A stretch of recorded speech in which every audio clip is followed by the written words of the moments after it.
Okay, hello and welcome. Links here. We're gonna do a Monster Train tutorial run through. So this is gonna be for anybody who's just starting out to play Monster Train. I'm gonna throw in. It's gonna be kind of a lot of tutorialization, but I'm also gonna throw in a bit of like basic strategy, just to get you rolling on playing what is known as Monster Train. Um, so just a very quick overview. Monster Train is what's known as a deck builder, and you do runs.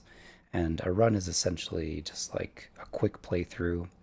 Games like this, roguelikes, you do a run, and then in successfully completing runs, you unlock more things for your future runs.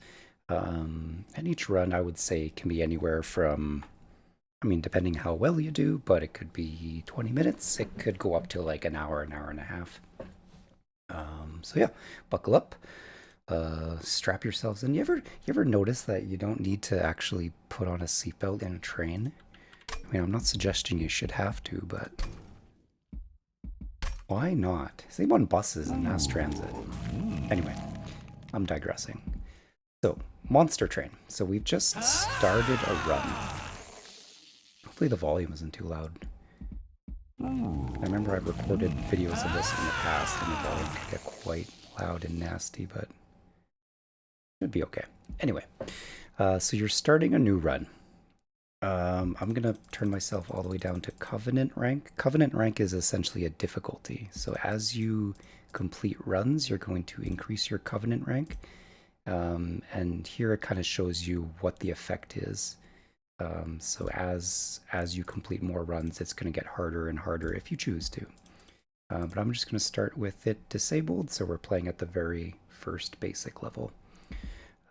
They just came out with a recent patch where you can have two different heroes for each faction that you choose. So when you're starting a run, you're choosing a faction. This is your faction up here, and then you're also choosing an allied clan. And then based on what you choose is what kind of cards are going to be available for you to play. We're just going to start very basic with the Hellhorn and an Awoken allied buddy. So this is your champion. It's important to kind of read up what your champion does because it's kind of going to inform you of how you're going to play. So this particular champion, once we get into the upgrading parts, you can see some different things that they do. After you beat a certain combat, you'll have a chance to upgrade this guy, and based on how you upgrade him might change the way you play him. But for now, we're kind of just choosing who we want to play as. If you're just starting out, you probably only have access to one or two of these. As you play it more, you'll unlock some different champions. So there's a lot of variety to this game as you're playing through it. We're not going to add any mutators. Mutators are if you want to change some rules in the run. We're just going to keep it vanilla for this.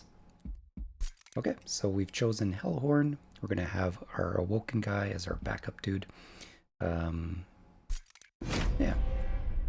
So this first screen that we're going to see here, and you're going to see it a few times as you're playing, you're essentially choosing your different upgrades. First of all, the goal of the run is to get yourself all the way to the end. Once you beat the last boss, you get to the end, you have finished your run. But as you're going through, each one of these little combat things is a combat that you're going to have to get through. We'll see once we get to the combat stage what that looks like, but when you're in this screen right here, you're essentially just choosing what upgrades you're getting by these little icons here. So first, whenever you start a run, you're always upgrading your champion and you're always gaining yourself an artifact. An artifact is a little item. You're going to see them up here as you get them, but they're going to add certain changes or powers to you as you're going through your run. So yeah, that's this screen here. I'm going to talk about a little bit about what we're seeing on the top here. So top left, this big red ruby, this is your pyre health. It's essentially the health that you have that you're gonna have throughout the whole run. So we'll see it as we get into the actual combat, but you lose pyre health when enemies reach your top floor of your train, and then they hit your pyre. Pyre is your fire in the top floor. So we want to keep this high. If this ever gets to 0, you lose your run. The pyre attack power. So the pyre itself has the ability to do damage to enemies. So that's what our pyre attack power is right there. There's ways to increase this. This is our coin, our gold. So as you're going through combats, you can pick up some more gold, which allow you to buy certain upgrades for your units or your spells. And it also allows you to buy trinkets. So getting gold is a good resource. This is your deck button. So this 15 is telling us we've got 15 cards in our deck. If you want to see what your deck looks like, you can just click on this, and this will show you all the cards that you have to play in combat. Let's talk a bit about these cards. So you're always going to have your champion. So we've got Hornbreaker Prince. And as we upgrade him, he's going to have some things that appear here that tell us what he does. Every unit card, so a champion or train steward, or there's other units you can get, they're always going to have this little attack number. So they attack by, so our champion attacks by 6, and he also has a health number, so he's got 6 health. Our train stewards, which you always start with, they attack by 5, they've got 8 health. And then you have spell cards. So spell cards are not units, they are just cards that you can choose to use, and they do different things based on the factions that you chose. As you're defeating battles, you get the option to add more cards to your deck, but also to remove some cards. So an important concept in a deck builder is the cards you have in your deck. Not only do you want to add cards to your deck, but you also want to remove cards from your deck. You want to replace your weaker cards with more powerful cards. Because your deck is essentially your options for actions that you can do, but you only can draw a certain number of cards each turn. So if your deck is full of very weak cards, every time you draw some of your cards, you're going to have a lot of weak things in it. So it's important to also remove cards from your deck and keep your deck small and very concise or specific to what you want to do. So this is the standard deck that you start with. If you're choosing Hellhorn, we got ourselves a Restoration, which is actually from the Awoken Allied clan, the green guys. They have a lot of healing type spells. And we also start with these damage dealing spells here. Okay. So what else do we have? So top left, yeah, we just see what clans we've got. This just shows you an icon of what clan. This just shows you what floor you're on, and then this little icon up here tells you what your final boss is, which is kind of important. I mean, you don't need to worry about it too much as you're starting out, but once the game becomes more and more difficult, knowing what the final boss does is important because you need to build your deck in a certain way to avoid falling into a trap, like because he might do something that causes your deck to be very weak. For example, he might cause your spells to automatically like disappear when you cast them for the first time. So then relying on spells is not a good thing. Like I said, that's a little more deeper into the strategy of it. I wouldn't worry about it too much at first, but once you've played a few runs and you want to improve and get better, taking into consideration what the final boss does is a good thing to do. Game speed, honestly, I've never actually changed this. But maybe I should. Maybe I'll put it down to normal. We'll see what that looks like, just to keep things moving. I just had it on super ultra fast because I've understood what the game does, so I guess I kind of race through just the animation of it, so the games go by a little quicker. I mean, this is just kind of personal preference. This is something actually I've never used before, but it's kind of useful. It just gives you a map of what to expect on your run. Honestly, I've played this game without ever looking at this, but this will show you what upgrades you have as you're moving through your run. And then your settings, if you wanted to change the volume settings, graphic, things like that, that's your settings button up there. Okay, so I've kind of went over the interface, so let's get rolling on our run. So I like to gain my artifact first before upgrading my champion, because usually what artifact you gain speaks to how you want to upgrade your champion. That's just a bit of like basic strategy, not a huge concern, but that's kind of how I like to play it. So it's giving me the option of one to choose between two artifacts. So I can pick up this one. At the start of my battle, I will summon 4 random units from my deck on the middle floor. Okay, so I've got a number of units in my deck. If I choose this, at the start of every combat, it's just going to pull 4 random of my units and plop them on the middle floor. Interesting. Kind of interesting. When a card played with Consume is played, restore Pyre health. Okay, let's talk about this Consume. Whenever a lot of these cards are going to have these weird modifiers. For example, Consume, Enchant. What else do we got? I mean, I can't really see many of them right now, but a lot of these cards are going to have these weird little modifiers. If you're ever confused about what these modifiers do, you can just hover over it and it'll tell us on the top right here. So Consume can only be played once per battle. So that means I play the card, and then that card disappears for the rest of that battle. So this is saying when I play a card that is consumed, it'll actually make my health go up by 5. Okay, interesting. I'm going to take this one because it sounds more interesting. I've never played with this one before, so we'll see how this one does for us. And so we're going to upgrade our champion. So we can choose, so again, so here's a modifier here, Slay is an example. So Slay means that this will happen when this unit does a dealing blow, so when it successfully kills an enemy. So when this champion kills an enemy, it'll gain plus 10 damage to itself. This is not permanent. This effect is just for the battle itself. Our other option is, so on slaying, he'll gain 10 armor. And then revenge is another modifier. So it happens, revenge happens whenever this unit gets hit. So whenever this unit gets hit, he's going to gain 2 rage.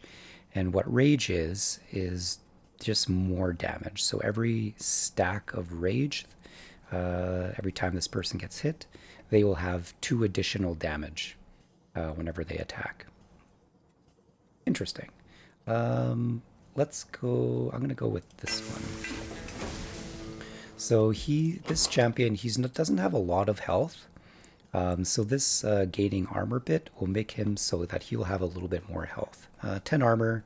Armor is essentially just added health. So when he kills an enemy, he'll have an extra 10 HP. That'll work for him.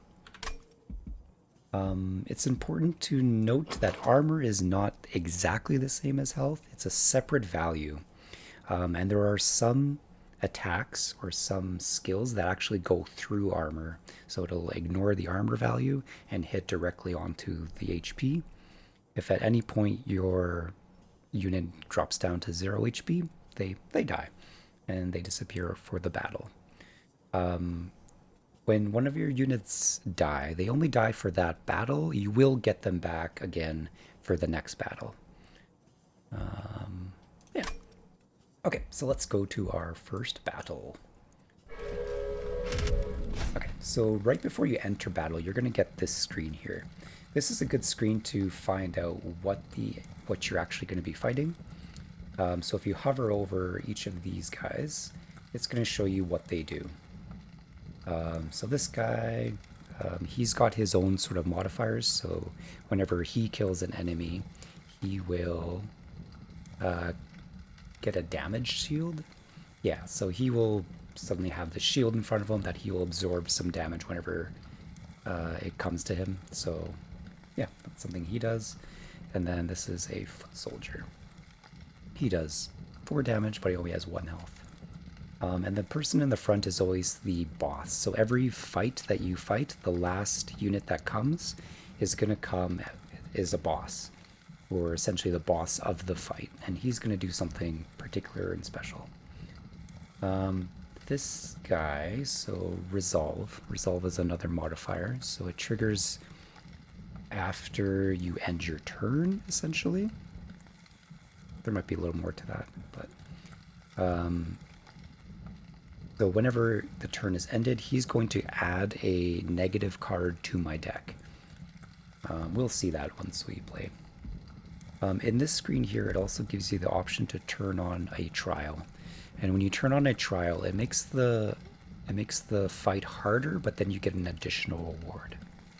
And you have to look very carefully in what way the trial is going to make it harder, because it could be in a way that's very bad for the deck that you have. So this particular one is spikes. So if I turn this on, it means every unit that comes in is going to have 3 spikes, which means that whenever one of my units does damage to their unit, my unit's going to take 3 damage, which could be pretty nasty, especially if you have if units that do damage to everyone on the floor, they're going to take 3 damage for every single person they hit. But the 75 gold is good. It's good to kind of work up your gold, so I am going to turn it on.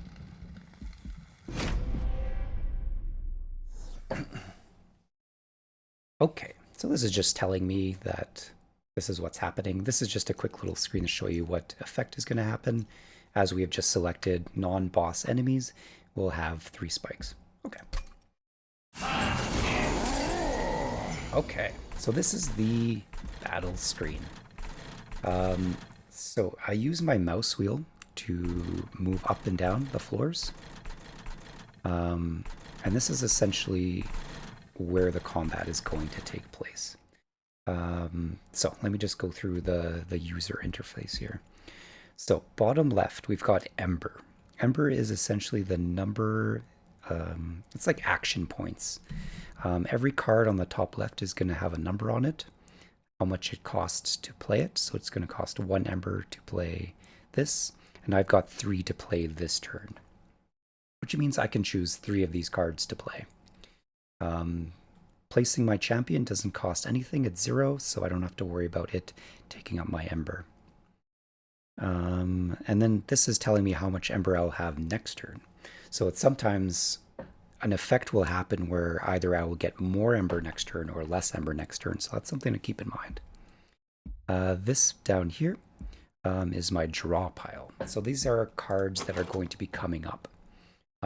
This is not necessarily the order they're going to come in, this is just showing what cards are available when they come up.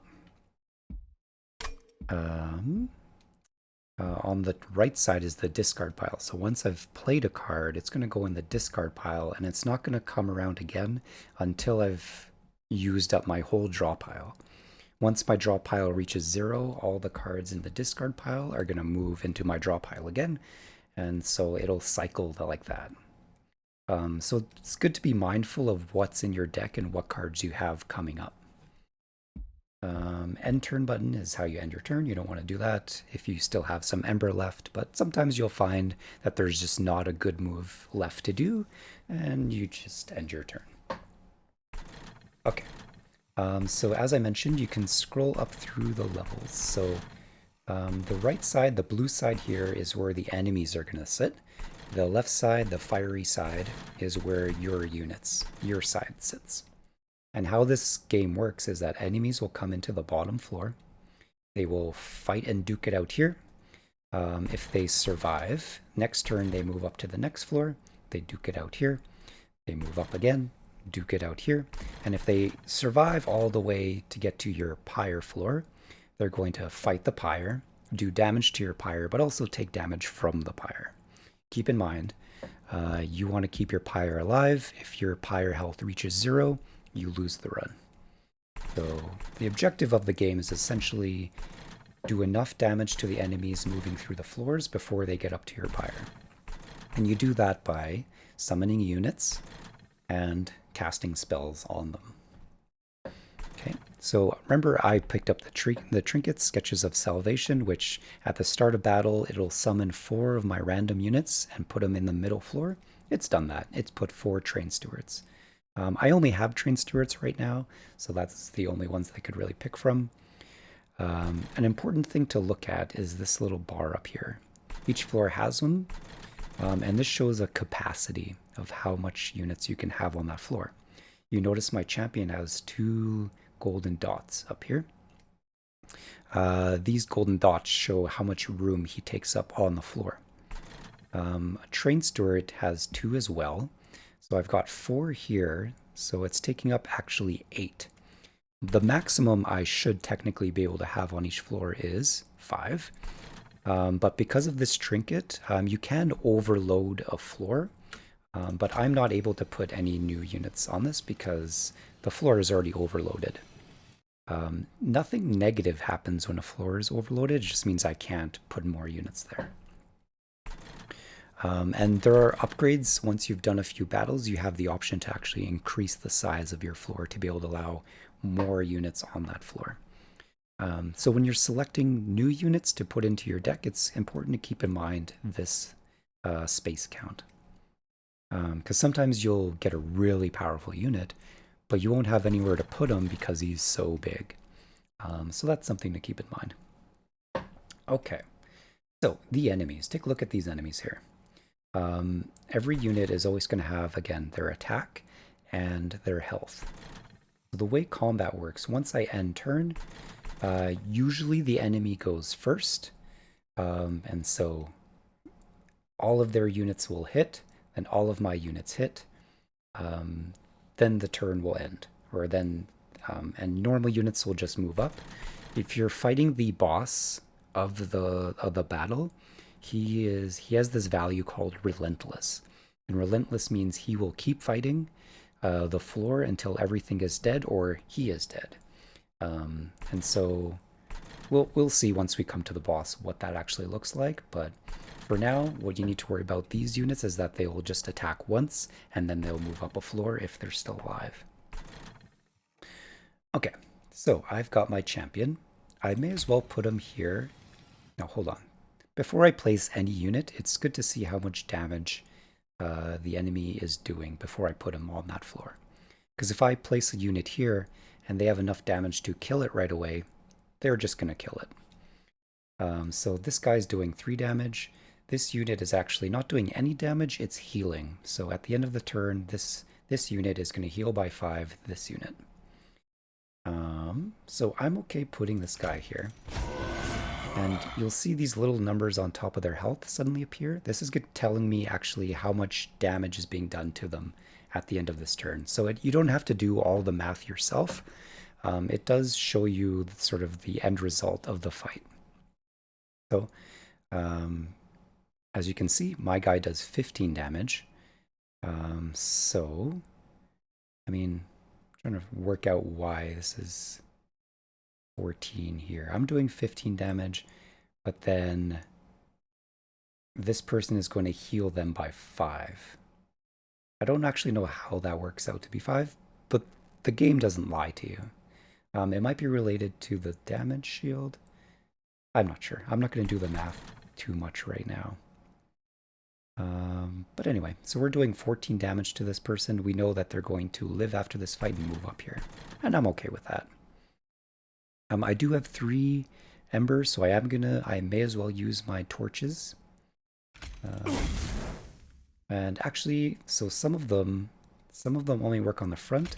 I can actually use this one on the back character. So this does 2 damage. They only have 1 health, so this will actually kill them. So now they're not healing, and now they're going to die in this turn. And look, even my person is going to gain 4 health. That's what that means. So the 4 health, because this unit is going to gain 10 armor when it kills a unit. He's actually gaining health from this fight.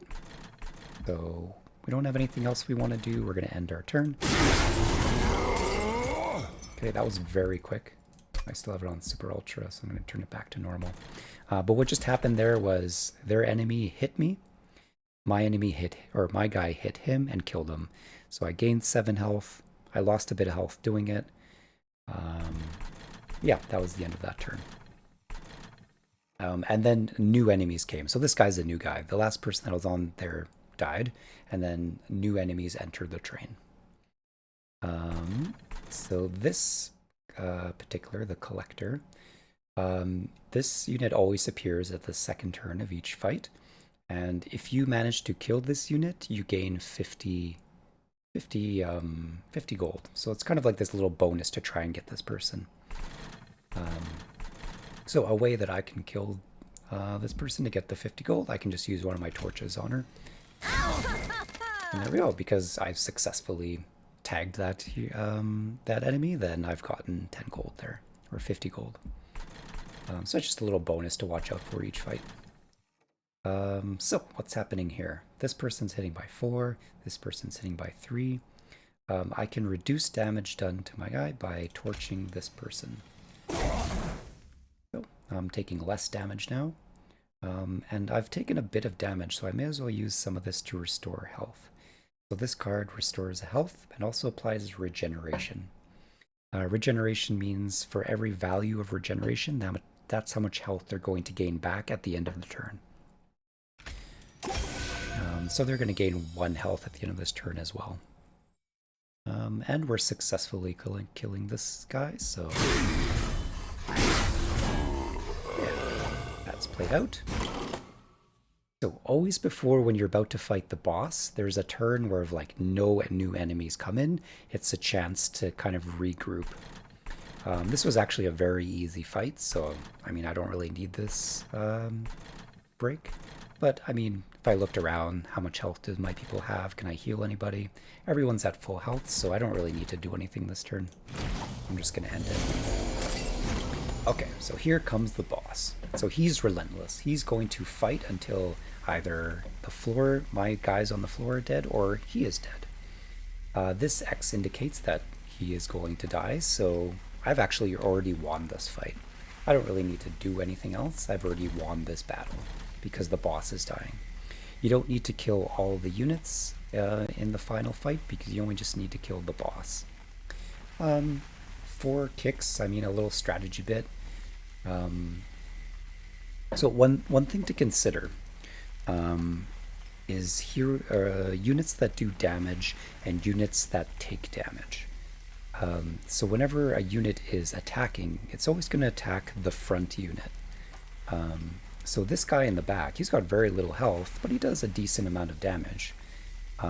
So as a point of strategy, it's good to try and have ways to be able to kill units in the back, because usually the units in the front have a lot of health, and you have to get to them through them first before you can get to the ones in the back.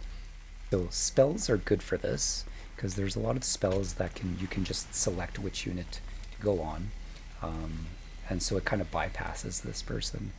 So with these torches, they do 2 damage. I can kill that guy even before the fighting starts. And that makes a big difference. When you're choosing units and choosing where to place units, a general good strategy is to put very tanky, high health units in the front and your high damage units in the back, because they're more likely to survive back there longer, because the enemy will be hitting the person in the front, so that way you'll be able to do more damage going forward.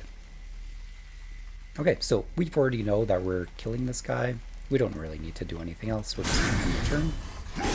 And so, as I mentioned, relentless. They're just going to keep fighting until someone dies. If the boss wins, he's going to move up to the next floor and then continue trying to fight until he gets to your pyre.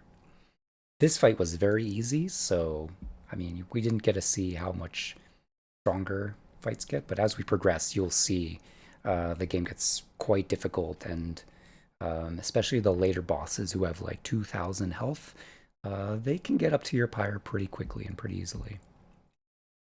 Okay, so we've won this battle. And from this, it's just showing your score. Once you play through a run, you'll have a total score at the end, and you'll have a scoreboard and a history of all your runs. So this is kind of just showing you how much points you've earned for this battle. And then our spoils are what we're getting. So we're getting 50 gold. We got 50 gold for killing that little treasure unit. We're getting 75 gold just for winning the battle. And we get to add a red unit and a green unit to our deck. So let's see what we can get. Okay, so sorry, no, it's allowing me to choose a card from the red guys, and then I get to choose a card from the green guys. So let's take a look at our options here. So an imp is a unit. So he's going to be summoned like a train steward. And so when we summon him, he's going to apply 3 rage to everyone on the same floor of my units. So he's actually going to just make our units stronger on the floor. Pretty good. Ascend. So this is a spell. Ascend means you're moving one of your units up a floor. And so this gets quite strategic and tricky, but it's actually a quite useful thing to be able to do. You can actually retreat some of your units, and you can also overload floors using ascend and descend cards. So if one floor is already full up, but you really want to get a unit onto there, you place that unit below, in the floor below, and then you can move them up a floor. And it doesn't matter about the maximum capacity of that floor, they'll still move up. A thing to know about ascend and descend is that the unit that you choose to move, they're going to go into the back. So ascending and descending tank units, units with a high amount of health, is generally not very effective. But if you're moving a unit that can die easily but does a lot of damage, it works well with these because they'll move into the back of that floor that you're moving. And then this spell is quite simple. You just apply armor, so extra health to a unit. To keep things quite simple, I'm just going to get the armor one. You can also choose to skip. Sometimes you don't want to put another card. It just doesn't fit the strategy you're going for. So you can always choose to skip and just get a little bit of extra gold. But I'm going to take the armor. So from the green guys, we can choose Restore 2 health to all friendly units on the floor, and it also deal 2 damage to all the enemy units on the floor. So this is quite good because it's doing a bit of healing, but it's also doing some damage to everyone, even the units in the back, which I was talking about sooner is a good way to have. So this is quite a really good card to have generally. This one, so this is sort of a buff. A buff is like a way to make your units stronger. A debuff is a way that makes your units weaker. So you can debuff the enemy or curse the enemy in a certain way. So we have to be careful with this one because we are going to, whenever you play this onto one of your own units, it's going to give them 10 more damage for the fight, but it's also going to hurt them by 2. So you have to be careful. If you're putting this on a unit that only has 2 health or 1 health, it's actually going to kill them. Later on, as you're playing the game, having ways to kill your own units sometimes is useful because if you place a unit and you've filled up your floor, but you're like, shoot, I want to get rid of this unit so I can put another unit onto that floor, having a way of killing your own units is beneficial, but that's kind of like a higher level strategy that I wouldn't worry about too much at the start. And so this card here is a spell. It's deal 10 damage to the front enemy unit, and next turn we're going to be able to draw an extra card, so we'll have more options to choose from. This card is really good, so I'm going to choose it. When you're playing your game, you might see like some of my cards are golden, or others are not. The golden effect is just when you've successfully beat a run, you get this cool little gold effect around some of the cards that you played or you want to run with. It's just sort of like a trophy or something. It doesn't actually impact the game, just as an FYI. Okay, so I'm going to take Glimmer because that's a really good card. And so we've beaten that fight, and now I get to choose a path. You always have 2 paths to choose from. So when you're choosing a path, you're like, okay, which upgrades do I want? Do I want to upgrade my units and get a new Hellhorn unit, a red unit, or do I want to upgrade my spells and get a green unit? Those are my two options right now. Hellhorn tend to be very unit heavy, and so getting a upgrade to my units early is usually a good path. Mind you, my champion is quite squishy. Squishy means that they're easily killed. They don't have a lot of health. So, and I know that Awoken units have really good tank units, so I might be inclined to go this way. But I've talked myself into going this way, so I'm going to go this way. Okay, so now that I've moved here, I should pick these up.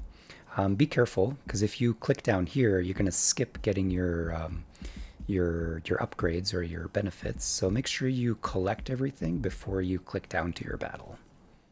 Okay, so first, since this upgrades units, I think it makes sense to get my unit first and then upgrade them. That's a bit of strategy when you choose a path, is choosing which upgrades to get first. In this particular case, I want to get the unit first and then have the option of upgrading them. If I choose to upgrade them first and then get the unit, I've kind of limited myself in my options. So let's pick up a unit. Okay, so I have a choice of 2 units to put into my deck. I can either take the Steelworker, who so resolve is after the turn is done, this is going to happen. So he's going to gain 2 armor at the end of each turn. Pretty good, pretty good. So he's a tanky boy. He's going to be the one who is taking hits. My other option is the Branded Warrior. So he starts with Rage 4, so he's going to have an additional 8 damage at the start. The thing about Rage is that it goes down each turn. So at the first turn that I place him, he's going to have 18 damage. Next turn, he's going to have 16 damage. Next turn, he's going to have 14 damage, and so on until his rage is gone. But he also has this, so when he kills a unit, he gains not only 3 rage for himself, but 3 rage for all the units on the floor as well, which is pretty good. So if he's doing damage and killing units, he's actually buffing the other units that I have on that floor. So I'm going to go with this.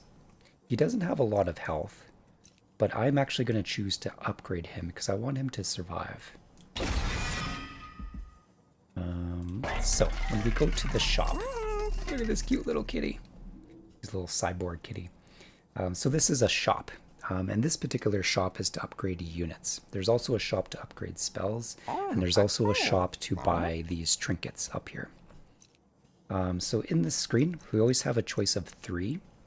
And then we also have a choice to purge a card, so remove a card from your deck. It costs 50 gold. And we also have a chance to re-roll. So once I've bought these, this just becomes an empty space. But if I want to buy more things, I can spend 50 gold in order to get different options. Okay, so the one on the right is always going to be more expensive, but it's also going to be more powerful. And Large Stone is a very good one. So if I choose this one, for example, I can put it on. It's going to give me the option of which unit to put it on. So this upgrade means it's going to make the unit take an extra space that we were talking about before, but they will also have an extra 15 damage and 40 health, which is very good. And actually, I want this one. So I'm going to put this on our Branded Warrior guy. So he's going to be much more beefy, be able to take a lot more hits, and he's also going to be doing more damage. So this Slay, he's going to be able to do this Slay trigger more often because he's going to have more damage to do the last killing blow on an enemy. So upgrade him there. Important thing to know is that your units have, as a standard, 2 upgrade slots. There is a trinket to give them 3, but as a standard, you only have 2. So you have to kind of be mindful of where you're putting your upgrades, because eventually you only have a certain capacity of upgrades that you can put on each unit. So the other choice that we have, spend 20 gold and add 7 rage. I'm going to put it on this guy. So he's going to have 11 rage, which means he's going to have 22 extra damage when we first place him. That is going to diminish over time, but we want him to be able to do a lot of damage so he can get this slay trigger. So I am going to add this upgrade to him as well. Okay, so we still have 120 gold. Generally, when you're starting out, it's good to just spend your gold because each fight is going to get harder and harder. So you want to maximize your potential for winning the next fight by spending all your gold. Later on, like sometimes you know things are coming up, you want to save your gold because you want to upgrade spells instead of units. That's a bit more of a strategy, but generally it's good to just spend your gold. So I can upgrade another unit, and sometimes it's good to upgrade train stewards. I like to just keep a train steward and upgrade one of them and then just try to get rid of the rest because they're kind of a weak unit. So I'm going to spend this to upgrade this guy so he's a little more stronger. And then I'm going to spend 50 gold to actually remove one of my train stewards. Now careful, don't remove the one that you upgraded. I'm going to remove one that I didn't upgrade. Okay, good. So now my deck's smaller, so I'll be able to cycle through that deck. I don't have an extra train steward that I need to worry about, so... okay, and I don't want to spend 50 gold to reload because then I have 0 gold and I can't actually build or buy anything, so that would be a waste. So I'm just going to leave and save 50 gold. Okay, so we've taken everything we could possibly take here. Let's move on to our next battle.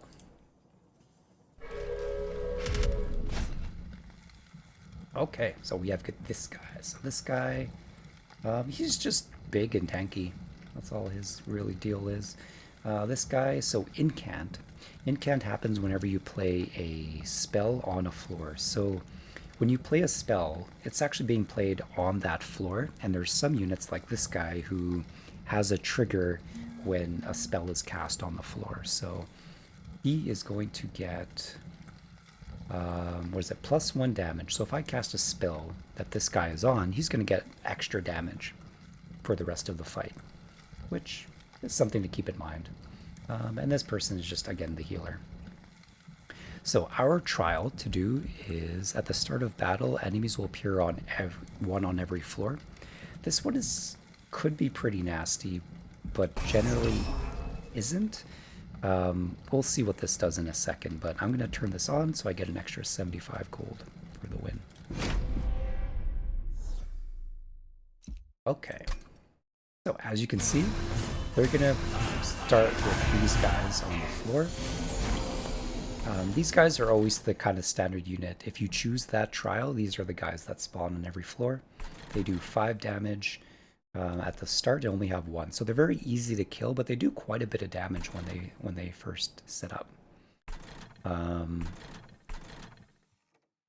And so these guys are, since there's nobody to fight, they're just going to move up to the next floor.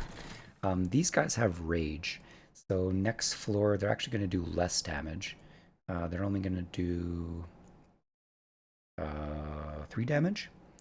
So in total, if I let these guys go up to the next floor, they're going to do 9 damage to my pyre, which I'm okay with. I'm not too concerned about it. Right. So I'm going to place my champion. So you always, whenever you start a fight, your champion is always going to have it to appear first. And it's usually a good idea to get him out, because if you don't place your champion right away, you're going to have to wait till your whole deck goes through before you have the opportunity to place him. So it's a good idea to place him. But remember, it's important to place him in a place that he's going to survive. So I'm okay with putting him here, because the enemy's only doing 2 damage.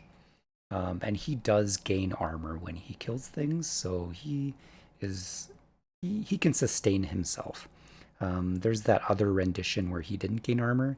If I had chose to play him there, he might be a little more at risk, but we're good with this. I do have 3 embers, so I should play these. So remember, this card's really good because it does 2 damage to all enemy units. It also does 2 healing. I don't need the healing right now on anybody because all my guys haven't taken damage yet, so I may as well play this on. So as you can see, these guys, they're going to do damage. They're going to kill my poor little train steward, but I'm not too sad about that because Train stewards are just, they're there to take hits.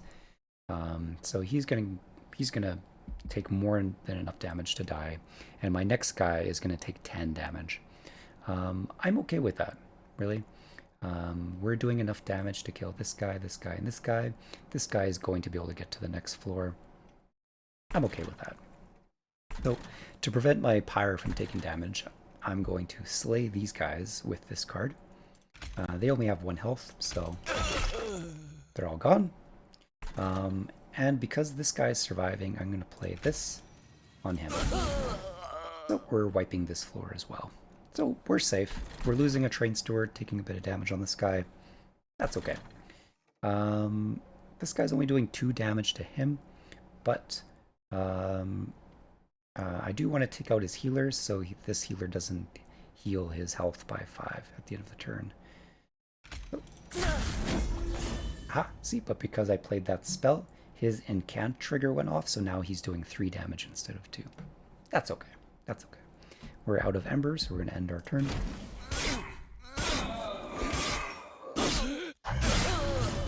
Great. See, my big guy got a kill. He is responsible for one of the kills, so he got his slay trigger, so now these guys have rage as well as him. So these guys now do more damage as well. There is the collectors, so we want to try to have a way to kill them. You have to kill the collector within 1 turn or else she runs away. So it's kind of like a challenge to get that 50 gold. As you can see here, we are killing this guy and we are killing the collector as well, so we don't really need to do too much here. How's our champion doing?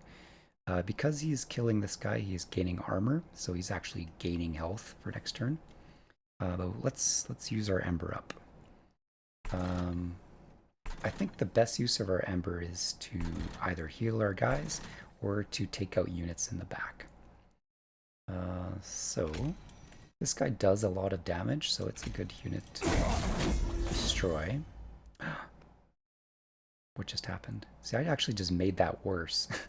By killing that unit, I've actually made this worse. Why? Because he incanted, he's doing more damage. That doesn't make any sense to me. Why? And now I'm not killing this guy either. Why?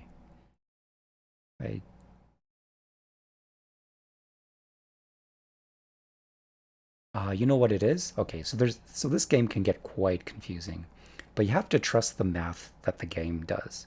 So here's what would have happened. Every time my guy gets hit, he gains 2 rage, which is more damage. Because I killed that person, he's getting hit less, so then he's not doing as much damage to this guy, so therefore he's not killing this guy, therefore not getting the armor. So you see how that like is twisted up? And so there's a lot of complexity to this game, because steps like that, which seem obvious, like, oh, it's good to kill that unit, actually turned out to be a bad thing, because once everything plays out, it actually is a detriment to me to kill that guy. So yeah, it's interesting. It's interesting that way. So remember, playing anything on this floor is going to make this guy stronger, but only by 1. And this restores 2 health plus regen, so this is actually going to make me take less damage. These guys are dying, so I'm just going to make sure he doesn't heal. See? So now we're doing 21 damage to him.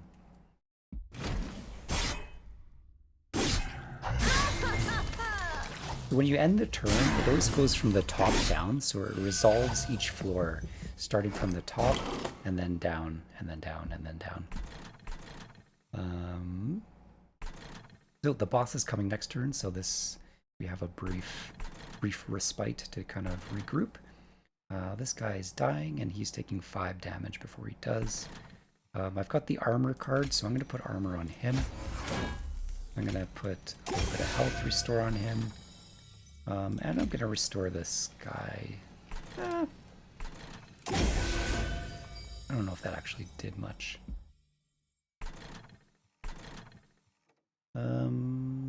Yeah, I mean, I could play this on here, but it's just going to make him attack more, and it's not going to kill him. So playing this on him actually wouldn't be beneficial to me. It would just mean I would take one extra damage, which is not good. So I'm not going to play these two cards. I'm just going to end the turn. Okay, here comes the boss.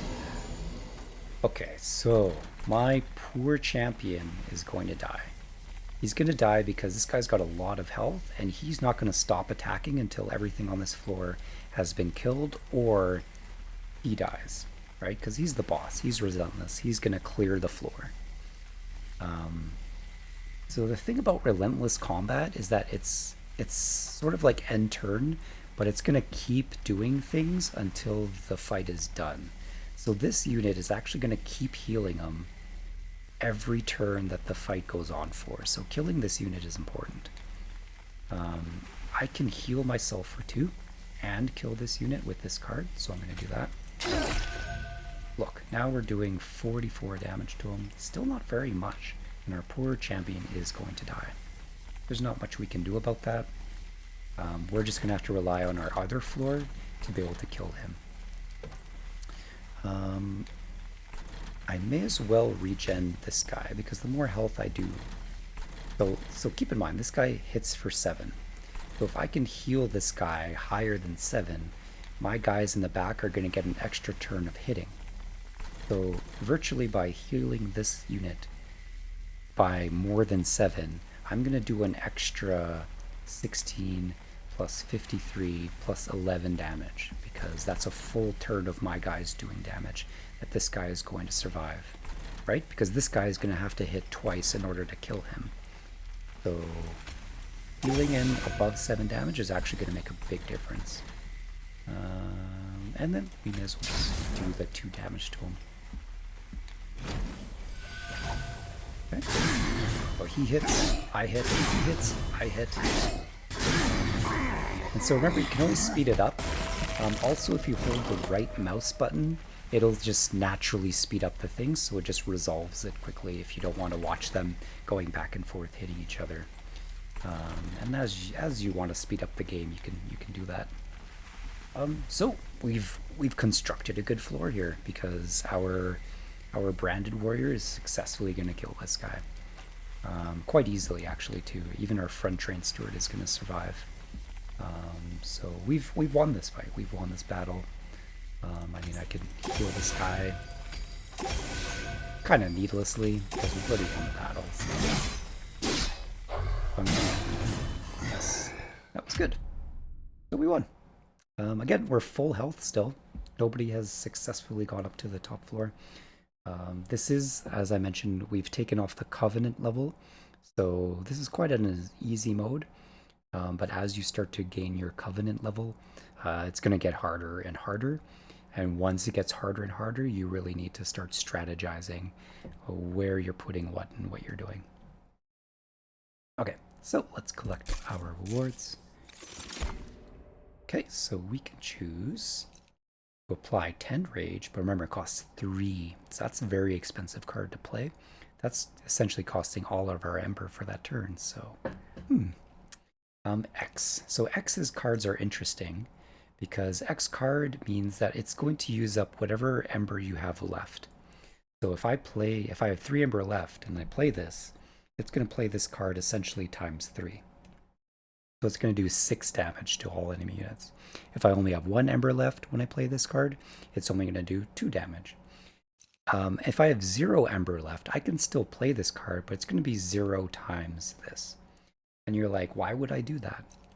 There's sometimes, if you want, for example, you have a lot of incant trigger on your floor, and you have 0 Ember, you may as well just play this in order to get the incant trigger on your units.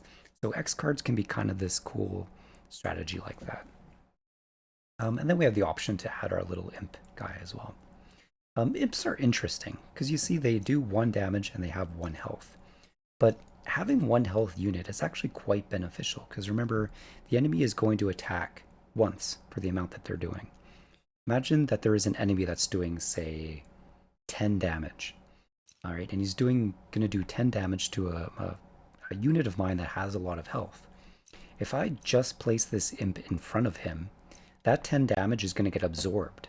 And you'll see this when you play the Umbra, which is a different clan. They have a lot of these little 1 unit guys that you can place. Just by placing this 1 health unit in front, they're going to absorb a lot more than just 1 damage. They're going to absorb whatever that first hit is. So that's something to keep in mind when you're selecting units like that have only 1 health.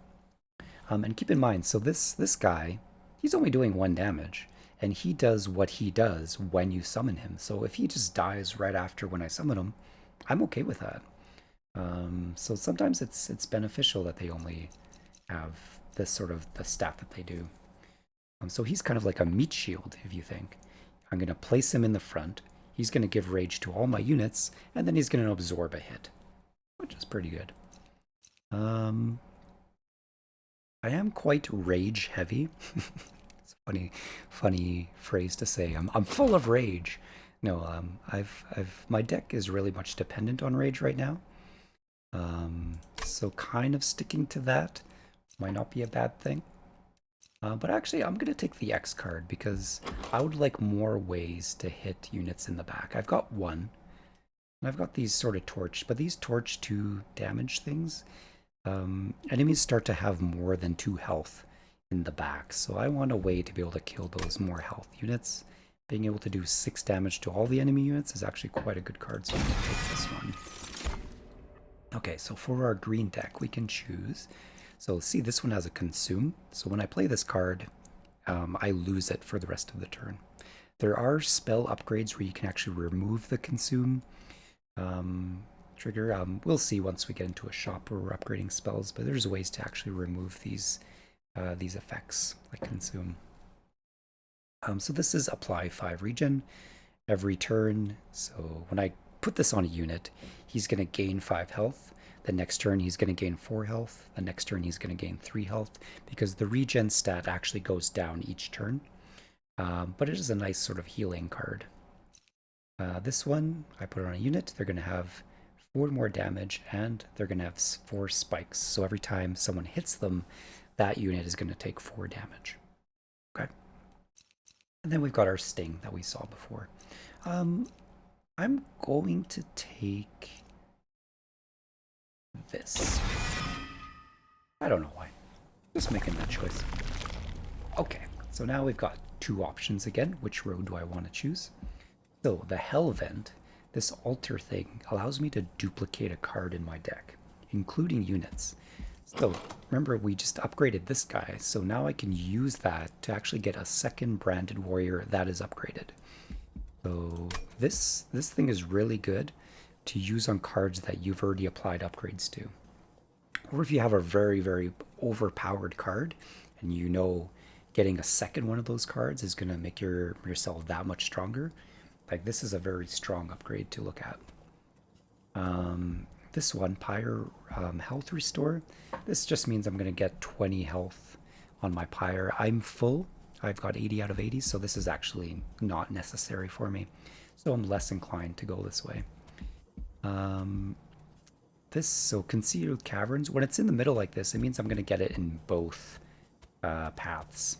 And Concealed Caverns is just like this random event. So you'll see when we get to it, I'll just get a random event that could actually do a lot of different things. As you play the game more, you'll become more familiar with what these random events are. But it's kind of a fun of replaying this game is that you can see all these different random events that happen.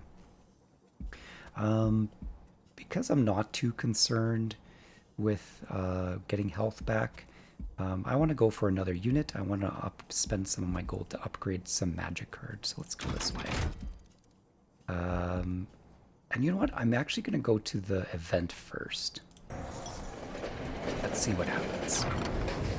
Okay, so train's riding by, and ooh, this guy. So a mysterious figure races down towards the train. So no time to explain. Take these and hide them from me. I can't afford to be caught with them, so I'll have to come back for them later. So this is like something's happening, and now I have a choice. So he's like, do I take the things that he's offering? So he's giving me Dante's Candle cards. He's giving me 3 of them. So this is a blight card, which is kind of like a curse card. It's a negative card. And having negative cards in your deck is obviously a bad thing. So this one in particular, reserve. Reserve means that it's still in my hand when the turn ends. So you can play these cards for 1 Ember in order to prevent you from having the negative effect happen. But if you don't play it, in this particular card, my Pyre is going to take 3 damage. Ooh, that seems bad, right? Why would I take these cards? Um, I mean, I don't want to spoil. Yeah, I don't want to spoil what these sort of events happen, but I know what this event does because I've played this a few times and I'm going to take them because I know what the consequences are. Keep in mind, even though you don't know what the consequences are, the consequences could be good or could be bad. So in this case, I can refuse. I'll be like, nope, sorry, I don't want these 3 cards in my deck, or I can take them. You know what? I'm going to choose to take them. And then he's grateful. And he just runs off, and now I've got these 3 negative cards in my deck. What the heck, man? Yeah.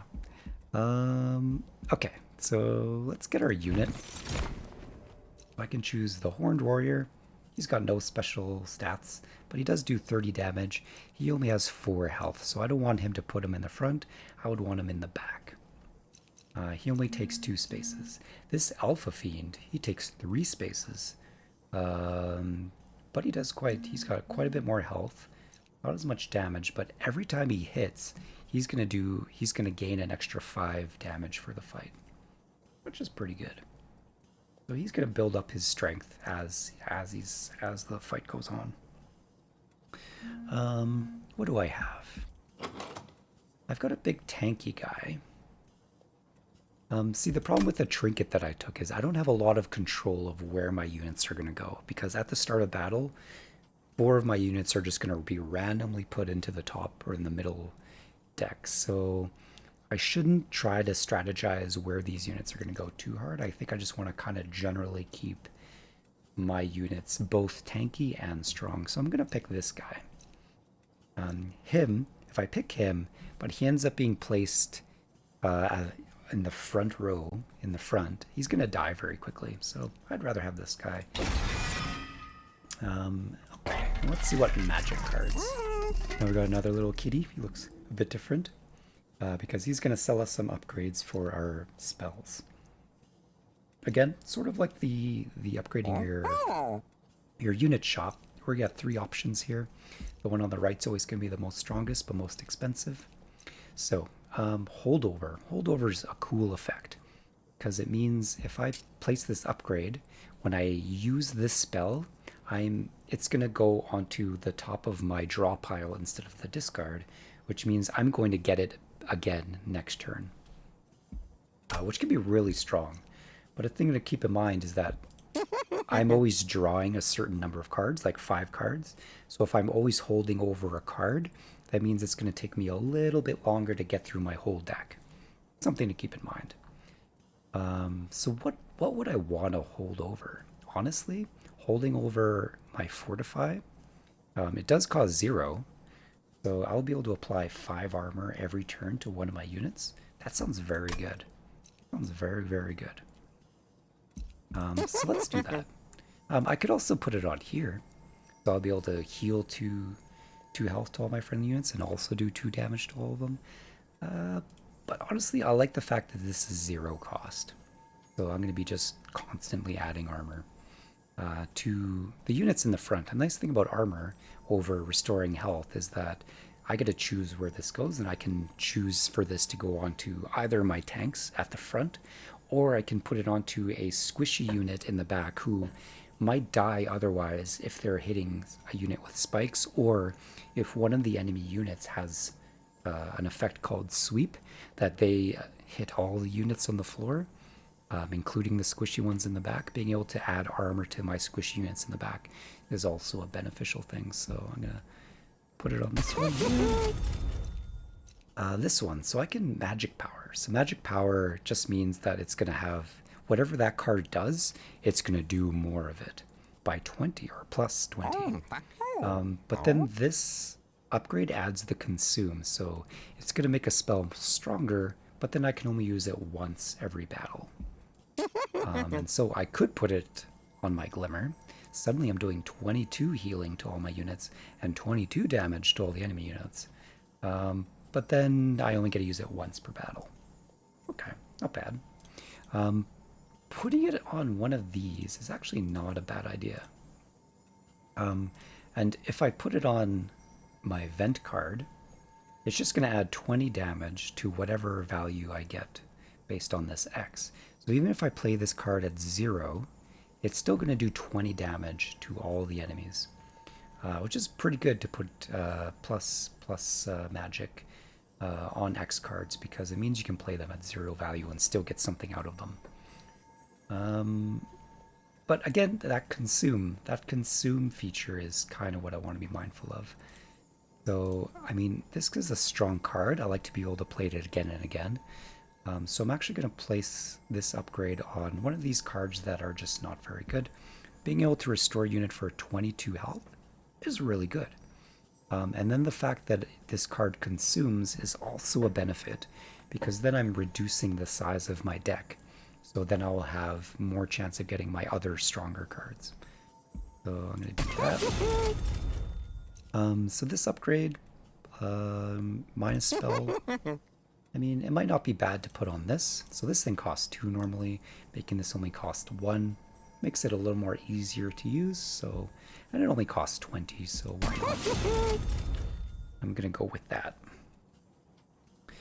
So if I re-roll, I'm going to get another 2 upgrades that are going to cost 20. And I will have 50 gold to spend. So you know what, I'm going to do that actually. I'm going to re-roll. So I can't afford this one, but look, this one is double stack. So this means that whatever card I put this on, when I play that card, it's going to do it twice. Whatever that effect is that it does, it's going to have twice the effect, but it costs an extra energy.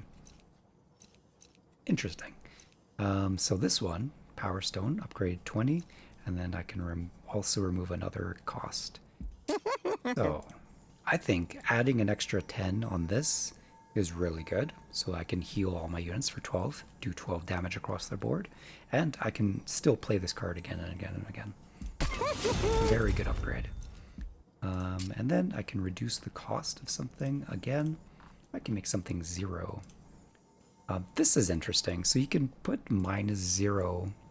So even if I play this at a 0 value, it's still going to do +2 damage to everything, which is actually quite a good upgrade to put on an X card. So I'm going to do that.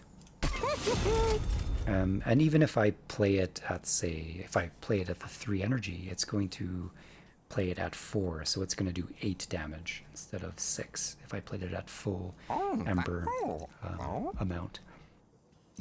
Okay, we've almost spent all their gold, so we can move on to our next fight.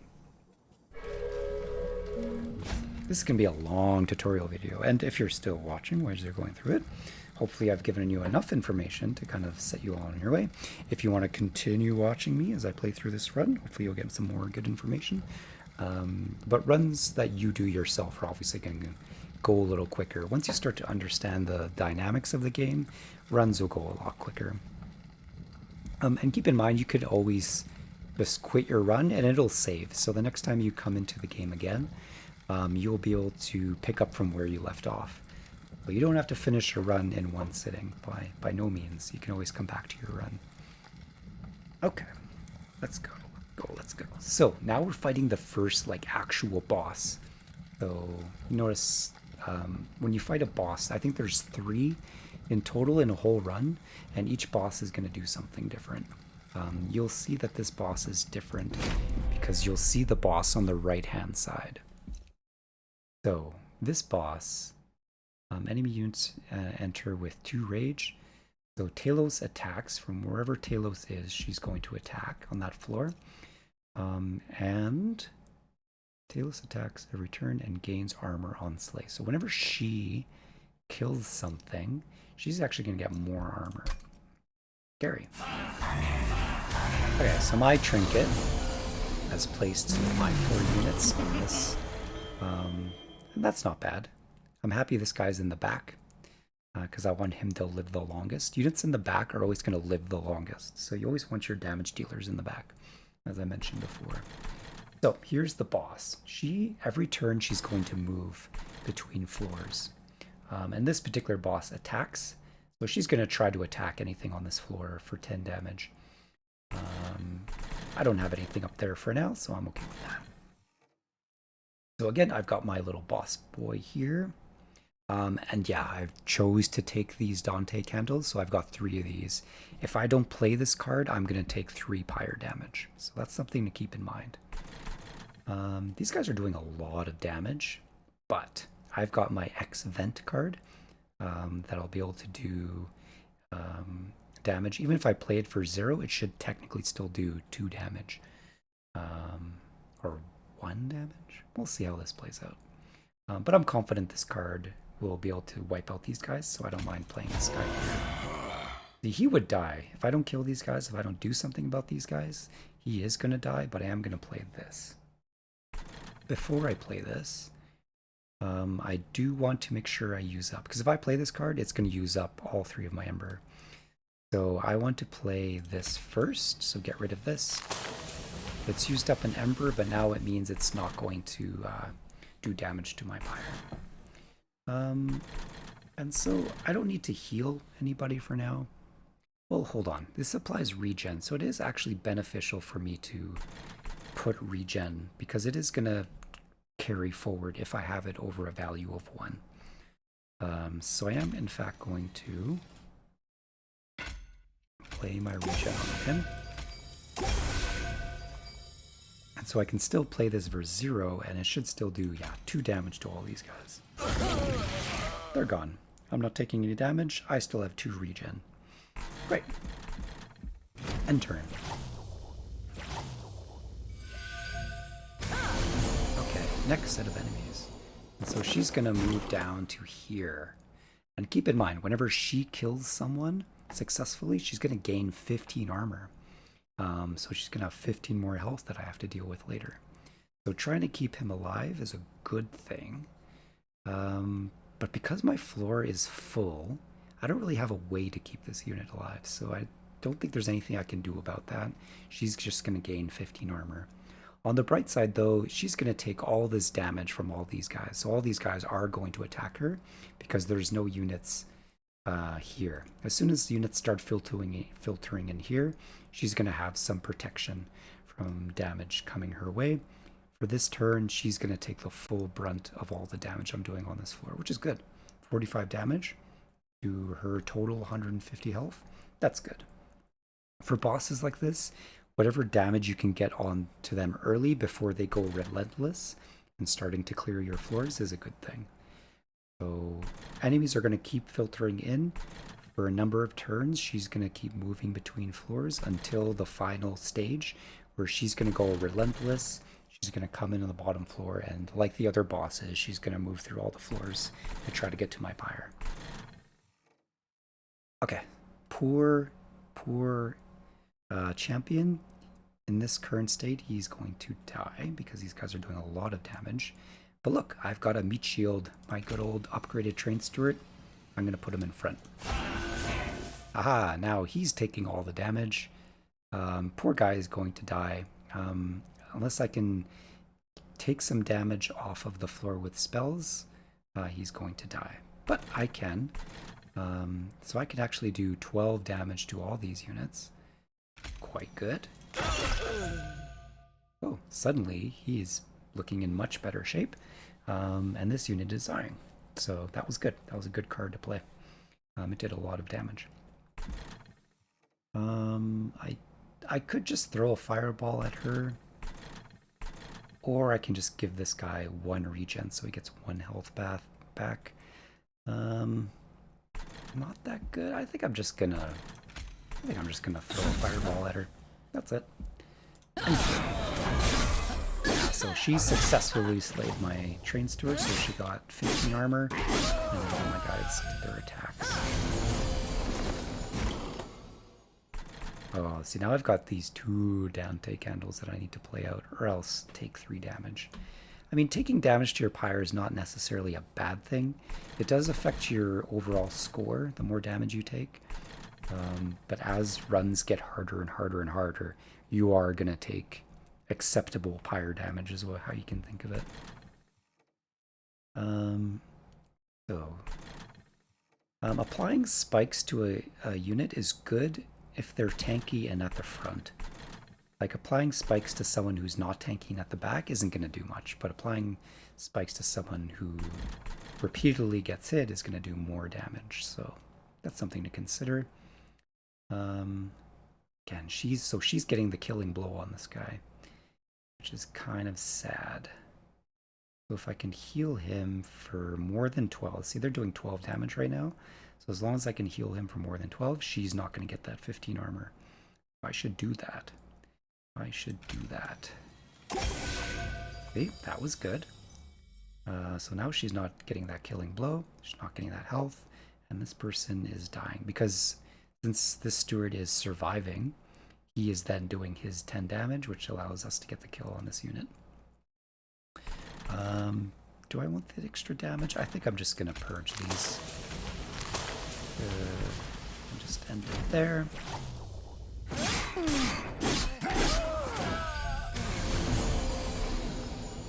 They're so angry. So she moved up there, that's fine. There's nothing really happening up on this floor.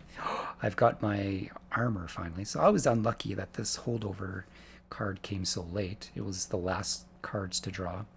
But now when I played this, I'm going to get it next turn as well. So I can start stacking up armor somewhere, wherever I want. And I probably want to start stacking up armor on this guy. I mean, it's debatable, right? I mean, I know that the boss is going to run through all the floors. So stacking up armor on the floor that is doing the most damage tends to be the most beneficial. So honestly, stacking up armor on this guy is probably strategically the best bet because I have a 41 damage unit in the back. But since this guy's already got some armor, and I know I'm already going to be able to beat this boss easily, I'm just going to stack up armor on him, even though I know it's not the best strategy. I don't think I can keep this guy alive. Like, these guys are doing 9 times 4. So I want to keep my guy alive so that when he does fight the next fight, he's still alive and be able to do some damage. So let's give him some armor. And then I'm just going to kill off 2 of these guys. So now he's not taking as much damage.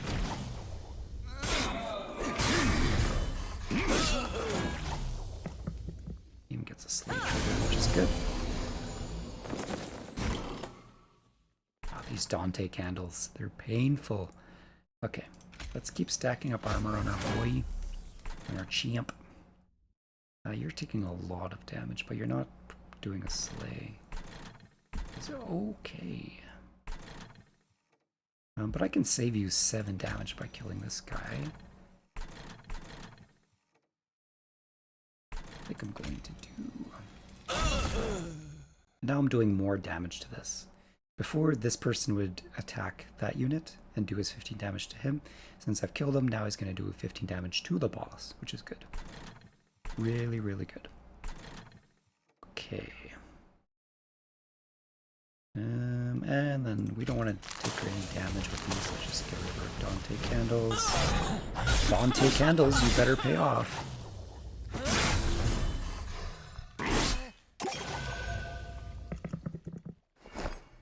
The final wave. Okay, so now it's final wave.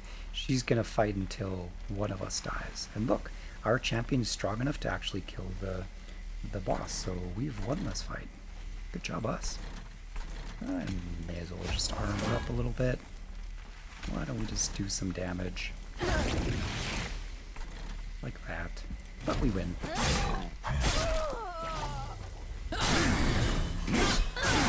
Oh, this is relentless. They're gonna duke it out until somebody dies.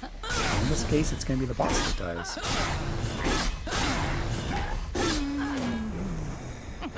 Nice.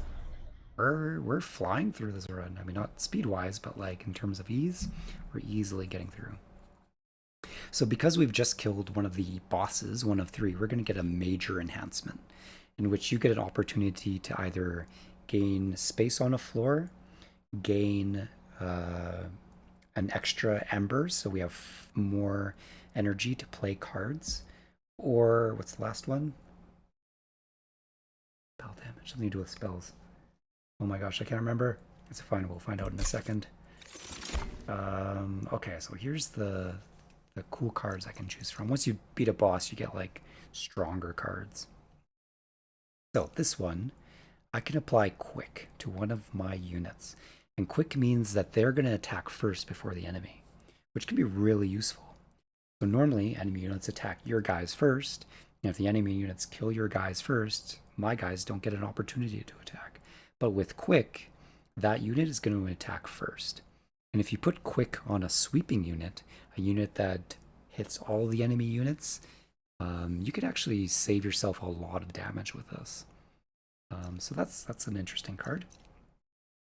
This is a unit. He only takes one space. He doesn't do any damage himself. He's very squishy, so you want him in the back. But as long as he's sitting on that floor, every one of my units that has spikes is going to deal an extra 1 damage for every spike stack that they have.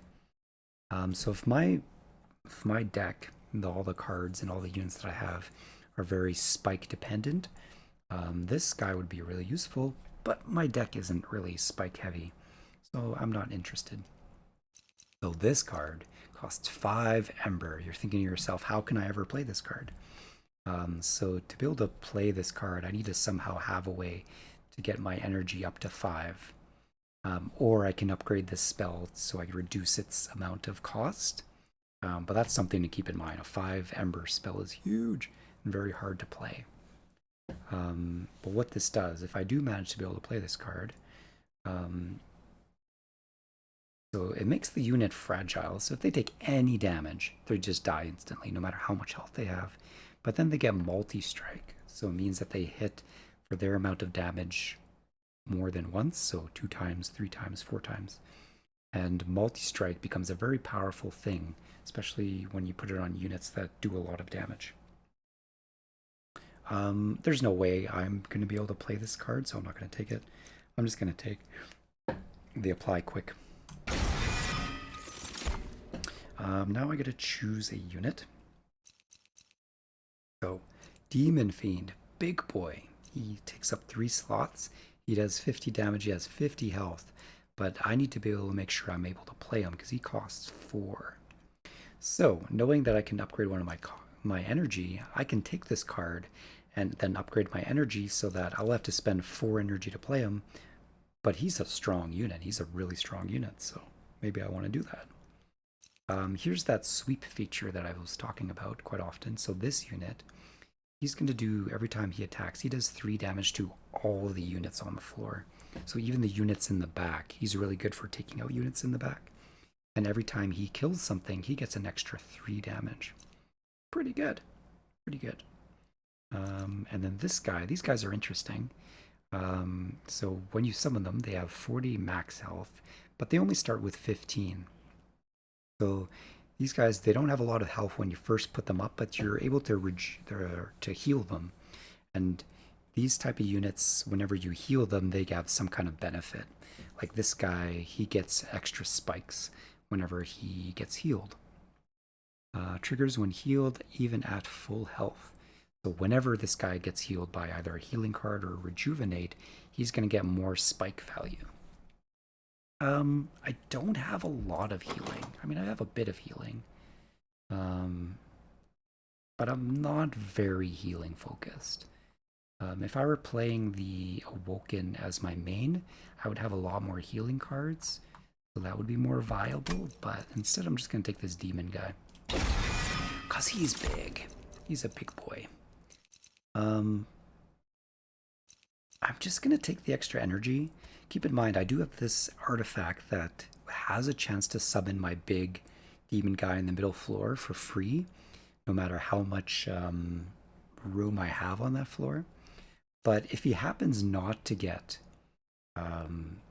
summoned by that, I need a way to still summon him. So I am going to take the energy upgrade. So I will have that guarantee to have 4 energy to be able to summon them. Okay, so these vortexes, I can throw 2 cards into it. So it's like removing 2 cards from your deck. It's handy to, at some point in your run into these and get rid of your weak cards. I didn't take any pyre health damage, so again, that's there. And then also, so there's this one where you just gain 75 gold if you want to buff up how much money you have. And then this one, you gain that artifact. So if I go this route, I'm only going to have 85 gold to spend in the Steel Merchant. I am going to be able to get rid of some cards. I haven't taken any pyre damage, so that's not useful. No matter which path I take, I'm going to be able to upgrade my champion. So I'm going to go this way, because I'm going to get another one of my artifacts to choose from. I'm going to get another Awoken unit. I will get that 75 gold to use later, and I'll still get that upgrade. Let's take our gold. I don't think it matters. Actually, let's take the artifact first. Well, let's see. I can choose which unit to get, and then based on that, choose an artifact, or I can choose an artifact and paste the unit that I want to do. I have a feeling that choosing my unit first will be better. Okay, so these are coming from the green guy. We've already seen this guy. He's a big tanky boy that you can heal up, and he gets a benefit for that. An Animus. So this is a unit that is very squishy, die very easily, but attacks 3 times. Only attacks 3 times for 3, which is 9 damage. But keep in mind, if I upgrade this unit's damage, it's going to be upgraded by 3. So if I add 10 damage to this unit, suddenly this unit is doing 30 damage instead of just 3 damage, 9 damage, or 13 damage. It's going to do 30 damage with a plus 10 attack upgrade. Also, I do a lot of rage, and rage will be timed by 3 as well. Right? So if this unit has, say, 6 rage, an additional 12 damage, that's multiplied by 3. So that multi-strike feature is really good. I'm going to take this.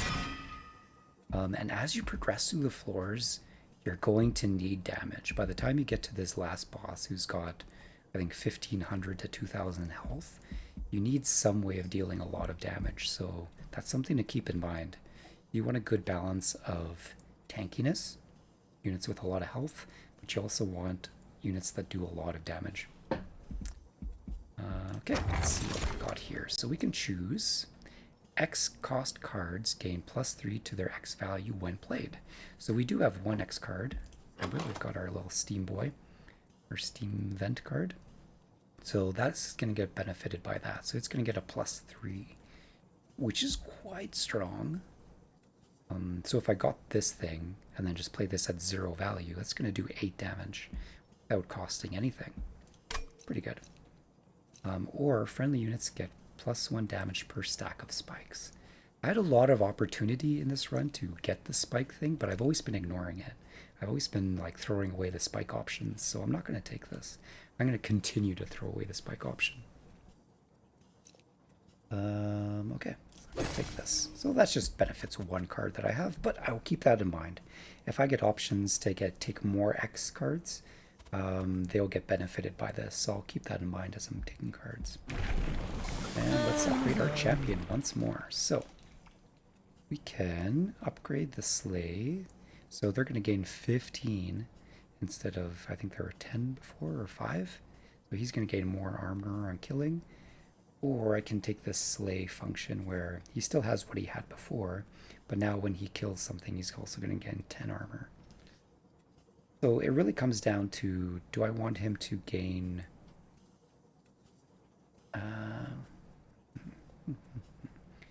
like, enemies are going to be doing more damage. Did I take an extra tank unit? Potentially.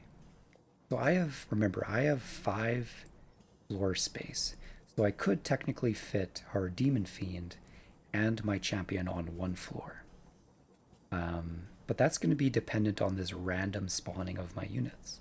I can also fit this guy. So I'm going to assume that I'm going to have a way to put a tank unit in front of this guy, so I want him to do more damage. So I am going to take this slave feature. He's not going to be as tanky, but he is going to be able to beef up in damage.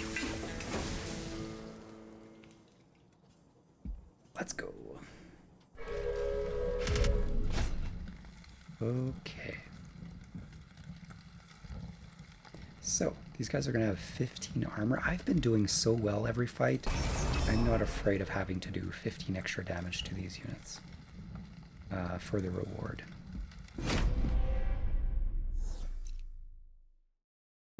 Okay. Alright, so this is good. We've got our big Demon Fiend guys spawned in the front. We have our Animus in the back. Unfortunately, we have no way of applying Rage to these guys. But we did get our Alpha Fiend the first time, so playing him in the front with our dude in the back is pretty good. So that's a pretty good setup there. Let's purge our Dante's Candle. Unfortunately, because they spawn with 15 armor, even the guys in the back are pretty tricky to kill with our spells. But I'm just going to do one regen. So this guy's going to regen the damage he's going to take. These guys aren't doing a lot of damage, but this guy, whenever he survives, he's going to put a nasty card in my deck. So being able to kill him eventually would be a good thing. Let's go. You see this unit, he doesn't do any damage, but he starts off as having a lot of armor, so he's protecting the guys behind him. There are the cards you can get that you can actually start changing the order. So there's like a vine feature where I can use a spell that will bring this guy to the front so that this armor guy is not doing his job. I'll bring the squishy unit in the back to the front so he's dying first. Okay, anyway, so I want this guy out, Branded Warrior. See, look, these guys are making it up. This is the first time I'm actually needing to use my third floor. But I'm going to put this guy up here so he's actually doing some good, and so I have the opportunity to kill these guys. We do have our collector in the back, and we do have a way of actually killing it by playing this. That was good. So this guy did put this card in our deck. So like the Dante card, if I don't play this card, my Pyre's going to take 3 damage. I don't want that, so I'm going to play it like that. And I'm just going to keep healing this guy because I want to keep him alive. He's big, he does a lot of damage. Every time this guy attacks, he's getting more damage. But he is losing health. He's not a great tank. But I did finally get my Fortify card that I'm going to get every turn. So I'm going to start to put it on him to keep him alive. Okay, so let's play that. A little bit of armor. See, now we've got our Sharpen, right? So keep in mind, adding damage to our 3 times person means this damage buff is going to be applied through like times 3. I'm going to play this card here. Now he's doing 7 times 3, which is really good. This is a really good card that we drew because he's taken a lot of damage. Now we can finally utilize that big heal for this guy. And so everyone's dying. This guy's taking a bit of damage, but he's got a lot of health, so he's okay. May as well just play these somewhere. Start to wear down this guy. The guy on the top is not getting any action, he's just standing up and waiting. We'll see how well we do against the boss. I suspect we're not even going to be able, the boss isn't going to be able to get to him. Hey Joe, how's it going? Come to give me some commentary? Okay, so we've got our Fortify. Let's just keep fortifying this guy. Oh, remember, so we've got 4 energy now, which is good for our X cost. So this thing's going to do a lot of damage. 16 damage to everyone if we play it with 4 energy. Really good. But I'm not going to do that. I'm going to just play this. I'm going to continue to heal our guy. I'm going to play it here, but it's just going to result in a little more healing there. And I'm just going to do this damage here.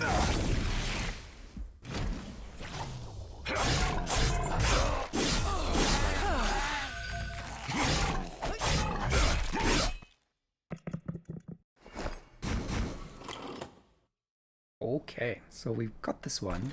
It came kind of late. If you get it sooner, the better. But now this will make it so it's quick. This unit does 21 damage. It does 50, so it's most beneficial to put it on him. But he's not going to last as long as because he's in the front. But I will put it on him. Oh, so that quite significantly reduced the damage he's taking by 5 because he's going to kill this unit first before it even has a chance to attack. That's what that quick did for us. And that quick feature is going to remain for the rest of this battle. Let's continue to fortify this guy. As I mentioned, it's probably smarter to fortify this guy for the boss, but I want to keep this guy alive. So I'm just going to play it here. Even though it's strategically, mathematically, it's better to play it up here. I don't feel like I need to min-max too much because I feel pretty confident. Here's our boss. What does this guy do? So he gains 10 damage after every round. So he's going to gain a lot of damage. And look, he's actually clearing out this floor. But he's taking 300 damage in the process. How much is this? So watch this number. So if I add an extra 5 armor to this guy, it went down. Why did it go down? He's somehow, by making him have more armor, he's actually taking less damage now. That work. It's because he has more turns to gain more damage, which then, well, because he's hitting first, right? He's hitting first. His next turn that he gets more damage, he's then doing more damage, which is so messed up.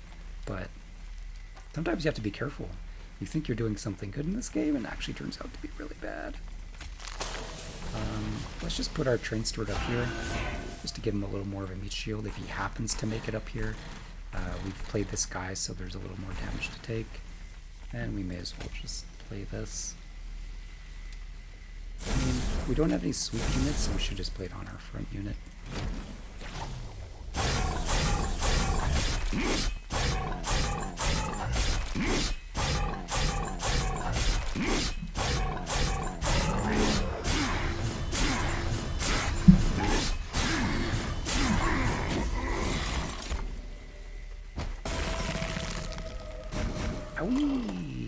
But we've got him now. We've killed him.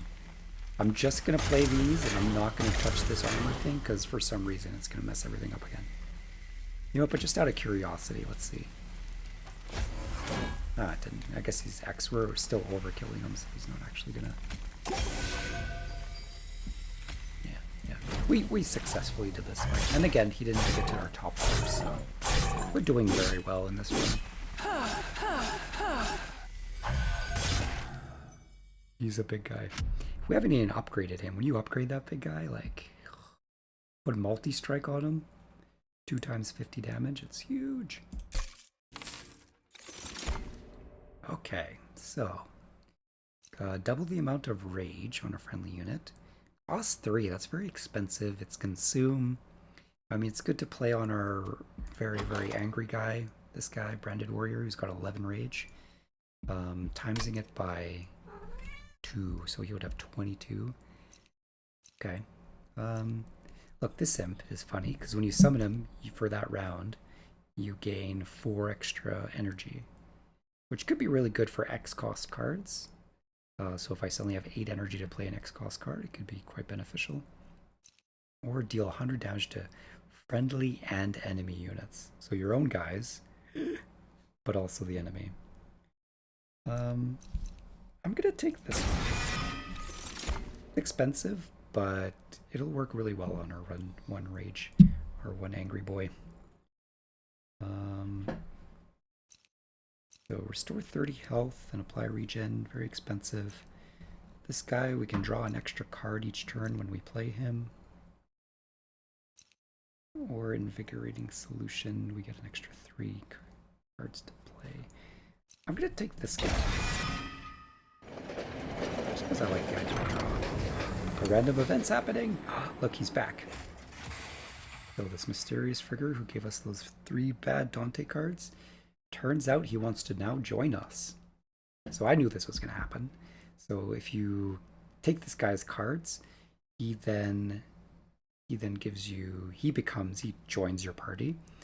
So when played, gain multi-strike for each blight card. So for every blight card that we have, he gains multi-strike. So he's going to be hitting a lot more often. And he gives us this trinket where we gain +2 magic power for all the blight cards. So we have 3, so we're going to gain 6 magic powers for all our spells. Well, that's very good. I'm going to take him. He's a very good unit. You do have those curses that you have to deal with, but then you suddenly get this big benefit. And you can upgrade Dante, which is what I'm going to do right now. Upgrading Dante is very good. Keep in mind, if we get rid of those curse cards he given us, the benefit he gave us is going to be reduced. So we're not going to get rid of those curse cards. We just want to upgrade Dante. So let's first take a look at our random event. The random event happening. So we pass a graveyard. So which of the train pyre shards do you relight? So I get to choose between one of these 3. So I can either upgrade a unit with 25 health. I can either have it so when my pyre kills something, it'll gain 5 health back. Nothing has gotten up to our pyre yet, so I don't think this is very useful.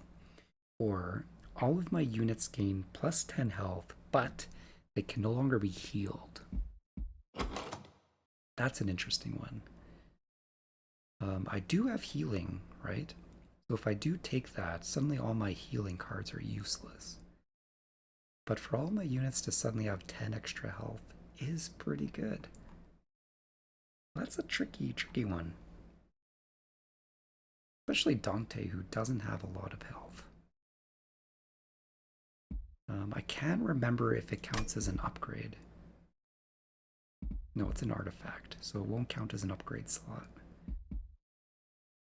Or do I just want to upgrade a unit? I think I just want to upgrade a unit. I want my healing spells to still have use or a meaning.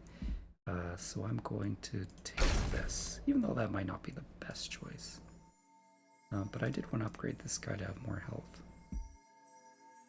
And I could upgrade my Demon Fiend, but I do want a tanky unit option for my other guy, so I'm going to upgrade him.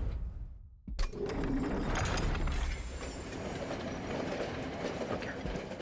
Now let's get our artifact, so we can either gain units cost -2. So see, that's a really good trinket for when you have like our big boy who costs 4, he's only going to cost 2. This guy's going to cost 0. Most of these guys are now going to cost 0. Which, it's pretty good. I don't think it's that good. +3 magic power. Like, are we using a lot? Like, +3 magic power would buff these things up nicely. And we're already getting plus magic power for... I think I'm going to take the magic power. I just think it's just going to have more of a benefit for us. Lightly. Okay, now let's upgrade Dante. Get Dante upgraded. So we want to put damage on Dante. And we only have 2 slots. But making him more tanky with 15, like, we definitely want this upgrade on him. Because he's going to have 3 multi-strike. Keep in mind we also want to upgrade this person with damage too. I mean, they both have 3, so honestly upgrading either of these is good. Here's what I'd like to do.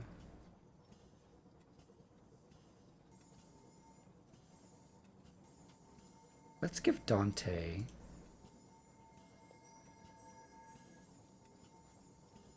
Let's give Dante this. I mean, we do want Quick to go somewhere.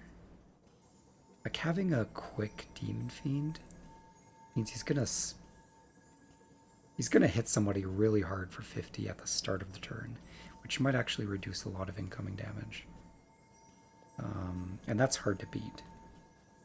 I mean, 3 times 13 is pretty good too, but I think I'd rather just have Quick on him. And then let's give this upgrade to our Animus. Just a little more damage. Now let's reroll and see what we get next. Endless. So Endless is interesting.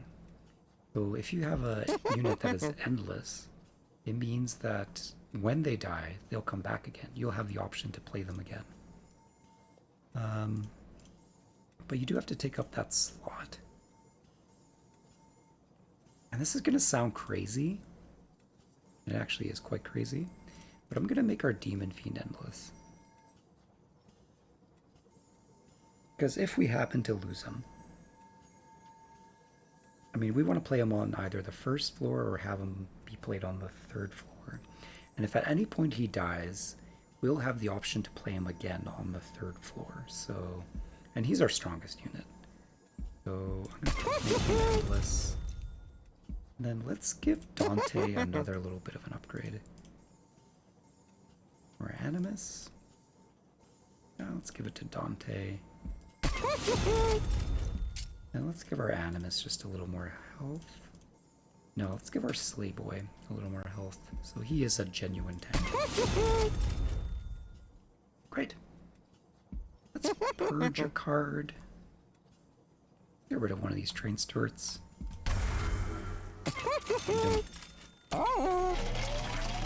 Cool. Next battle. Okay. These guys are going to have spikes. And these guys, they come in stealth, which means it's almost like a shield. When something is stealth, you have to hit the stealth off of them before their health takes damage. A bit tricky. But I do want the artifact, and we're doing so well that I'm not really scared of these trials. I'm going to keep taking them because I'm confident in my ability to get through them. Okay, so this is interesting. I mean, I wish we had this guy behind this guy. But honestly, this is good. We've got our Animus in the back. We just need to keep him armored and healed. Here, we want our Demon Fiend for sure in the front. And he's Endless, remember. So if he ever dies, we're going to get him back next turn. Let's get our champion behind there. Unfortunately, we didn't get a player Quick, but our Demon Fiend already has Quick. These guys are stealth, so we're not doing any damage to them. Which makes these guys quite hard to deal with. But once we hit the stealth off of them... Oh no, the stealth just runs out after a turn. You see how much extra damage that guy took? Okay, so Dante. We want to leave... We always want to leave 3 space on the top floor. So this Demon Fiend always has somewhere to be played. Keep that in mind. Okay, so the Rage is really good. So putting Rage on this guy means he's going to hit like a truck. None of these guys have Rage. Yeah, and it's not it's not a... They have to currently have Rage on them for this card to work. Like if I put this card on him, it's not going to affect the future Rage he's going to get from getting hit. And he's not going to be getting hit often because everything's going to be hitting our front guy. So I'm going to play this. I'm going to play this on him. Which I'm going to do. Let's get Dante up here. I mean, we're going to take 3 pyre damage. The other option is I can heal. I mean, all these cards are heal cards, right? Because I have so much magic power, these healing cards are actually quite good. So, you know what? I'm not going to get the Rage. Mind you, playing the Rage early means he's going to not lose his Rage as quickly, right? Like, I'm going to have to wait a long time for this to come around. You're taking 9 damage, but honestly, he's endless, so I'm gonna get him back. So you know what? I'm not gonna do any healing to him. I'm just gonna let him die and then just play him again once he comes up. So I am gonna play the Rage card up here. Dante's gonna kill that. So I think we'll do this. Owie, we took our first fire damage. Not too sad about that.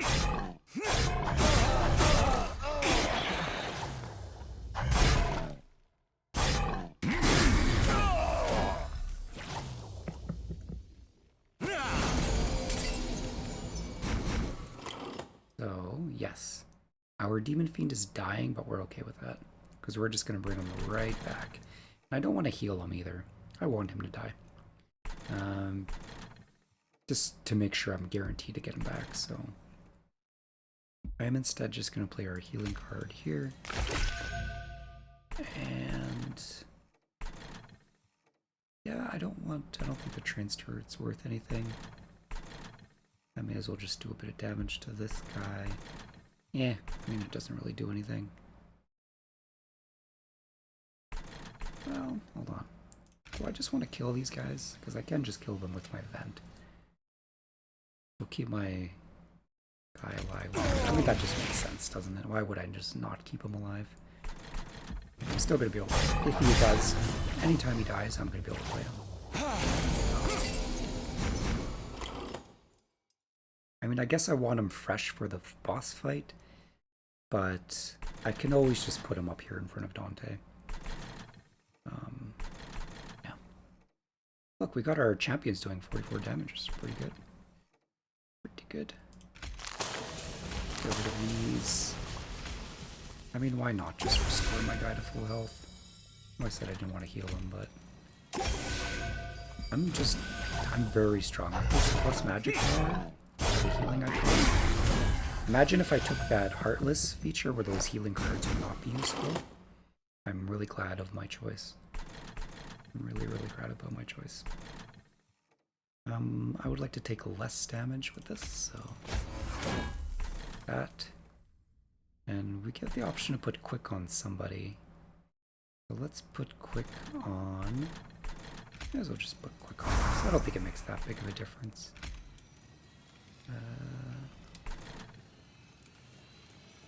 Let's give you some spikes and damage. Heal you up. Let's just torch you. We are doing very well. We are doing very well this one. I have no fear at all. Okay, I'm a little bit scared. We're not doing any. We're only doing 12 damage to this guy because of the stealth.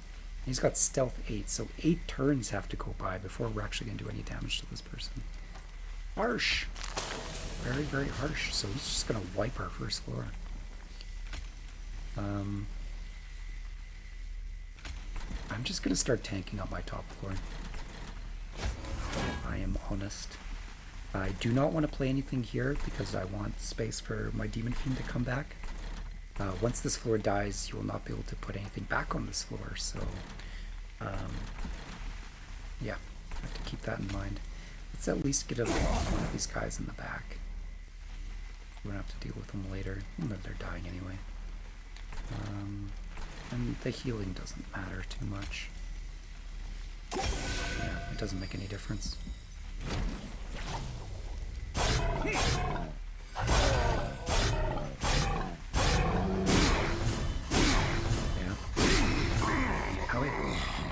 As long as we're taking that stealth value down. Okay, so now we're just killing them. Because this floor is strong enough to be able to. So once the stealth is gone, then we're going to start to do damage. And we're in good shape. We're killing them. I mean, now the Endless feature, I could have put him in the top here. Like, you see how strong we are. Oh, I should have... Oh, that was silly of me. Knowing that I was killing this enemy, instead of playing the Demon Fiend, I should have purged the Dante candles. So now we are going to take this damage needlessly. But that's okay. That's just a little bit of a learning feature for you. The Dante candles, any sort of curse cards get resolved first before any battle happens. So you have to keep that in mind when you're spending your energy.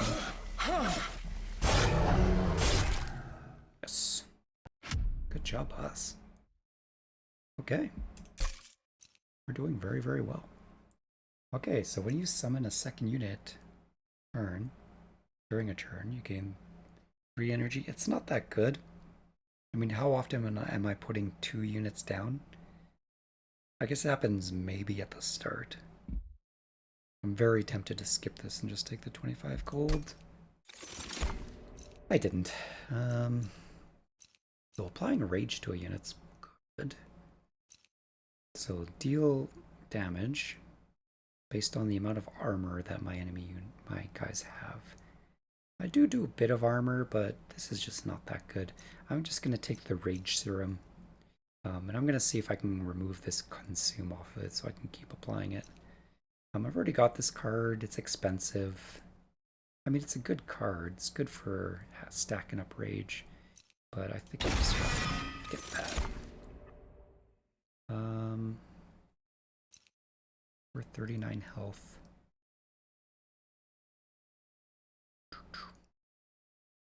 Yeah. Bikes. Yeah. I'm just gonna take this guy again. I don't know why. I have more options to spawn people. Right, I am just gonna pause for a second and take a quick break. Be right back. Pause. Okay, is that paused still? Unpaused. There we go. Okay. Man, I should have gotten myself a snack or something. I didn't realize this video was going to take so long, but I guess it makes sense. I'm going very, very kind of piece by piece. So it is quite a lengthy video. I was about to say trucking along, but no. Chewing along. Which way are we going to go? I like the idea of removing, like we could heal. We did take a bit of damage to our pyre. 12 damage, so we could fill it to full here. And we could double a card. Do we want to double any one of our cards? I mean, we could get 2 Dantes. We could get 2 Branded Warriors. We can even get 2 Demon Fiends that are endless. Wow. And we have the room to play them, right? So, in all honesty, if I would just want to secure this run, I'm just going to double my Demon Fiend. Because having 2 Demon Fiends, I mean, we don't really have the room to play 2, though, do we? But we, like, for us to have the chance for him to get played in the middle, and then an additional Demon Fiend that we can play on our bottom floor or our top floor, like, how can I pass that up? There's just nothing in my deck that comes close to the amount of utility, both tanky and damage, that my Demon Fiend does. So the smart play is to double the Demon Fiend. Are we gonna do the smart play?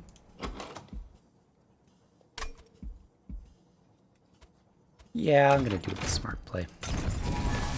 I could go for the upgrade and remove cards, but we could have saw another random event, but this is just a great, fantastic. It's hard to pass that up. Okay. Plus it's the quickest one too. Okay, so now we're fighting our second boss of our run. This guy is going to cause blinding. Right, so this guy's going to spawn these weird little orb things that are going to do certain things on each floor. Let's take a look. Yeah, so one of the blinding things is going to apply dazed, so that if I spawn a unit on the floor that one of those units are on, they're going to start off as dazed. If a unit is dazed, it means they don't attack or they don't do anything. And the other one is resolve, contrition. Right, so it's just going to fill my card with or my deck with an annoying card. So let's see what we get then. Good, we've got one of our Demon Fiends nice in the front. Dante and our Animus is in the back. This is good. I'm glad they spawned first and then this thing spawned, because or else these guys would be all dazed. But look, we're already doing 151 damage to this guy from our middle floor, so that's really good. Okay, so this is interesting. We cannot get our branded warrior and another demon fiend on the same floor because there just wouldn't be enough room. Which begs the question, do we want our branded warrior on the bottom or the top?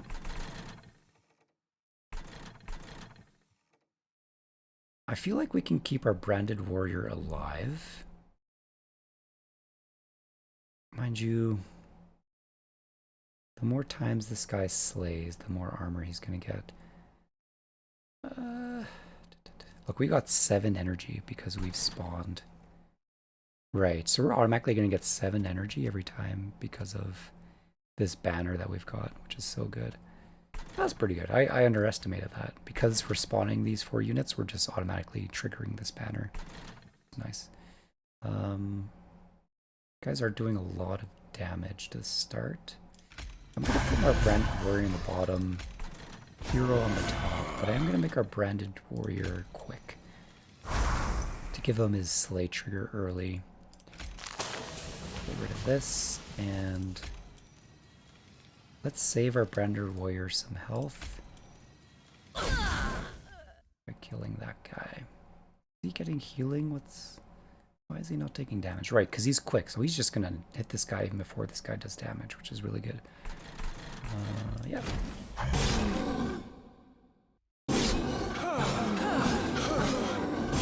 Looking good for you, Mr. Boss. Dante.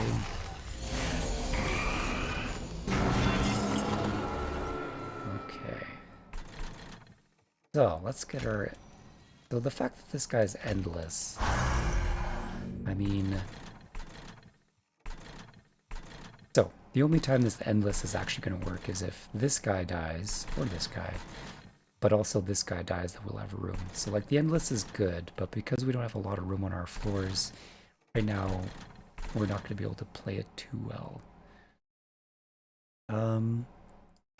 Let's just keep this guy angry. And like we can play this, like we may as well play this. It's X cost, but remember we've got a lot of bonus damage on this from our magic power, that this is still going to do 9 damage to everyone, which is really good. Yeah.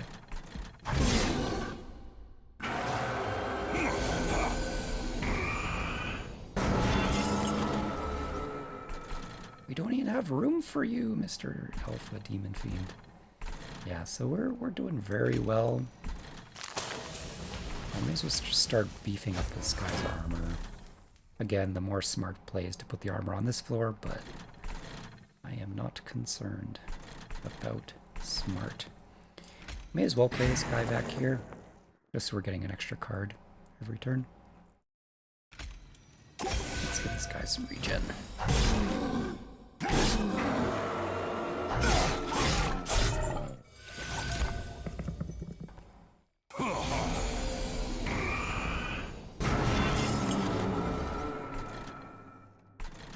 We can beef our rage. How much rage does you have? You have 14 rage? Let's double that. So now you got 28 rage and you're doing 81 damage. Wowee! I'm a bit confused how this guy's dying. He's hitting once, this guy. Death. Do we have spikes? No? I don't know, actually, know how I'm doing damage to this guy. Yeah, doesn't matter. Let's get some more armor. Oh. Am I crazy, or did that just not improve my armor? Weird. And let's get rid of... And these are the exact same. This is unpurgeable, but this is purgeable. So it's better to play this one because it actually gets rid of it out of our deck, or this one's just going to cycle around anyway. Let's get that out. Owie. Sweet, sweet pyre. I mean, we might kill him. We're not going to kill him before. But he's going to have so little health by the time he even starts to fight us.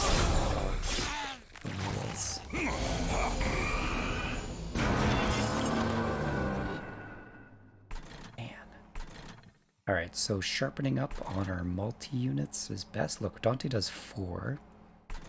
Oh yeah, so he's doing 4 now because those guys that add bad cards to our deck, he gets a benefit from them. So the more of those we have, the more times he's going to hit. Little Dante. Let's get that. I mean, may as well. Wait, this is just gonna make this guy dazed, but that's not important.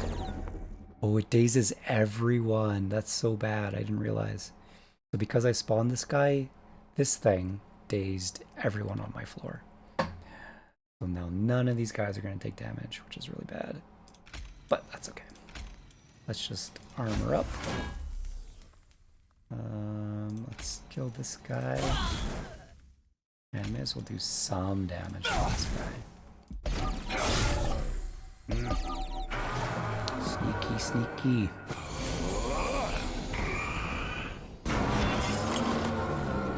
Okay. Got a candle. You are dying. You're only taking 2 damage. This is a very strong spell. It's doing 21 damage to everyone. We have nowhere to put this guy. I'm just gonna play this. And I'm just gonna keep adding armor onto this guy. Does anybody need healing? Yeah, a little bit, right? I think that's probably the only thing that has effect. I mean, I could just throw a fireball at him.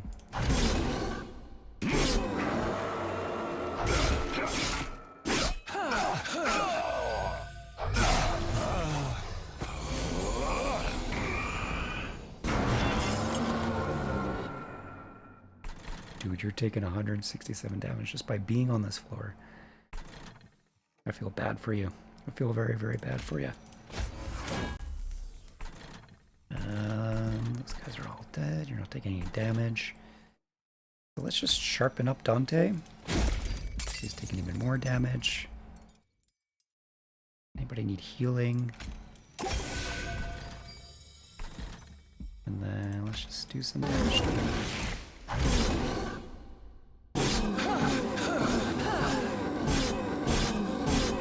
Wow. Well, he hasn't even started his Relentless, and we've almost got him killed. There we go. Now he's actually fighting us. He's only got 46 health.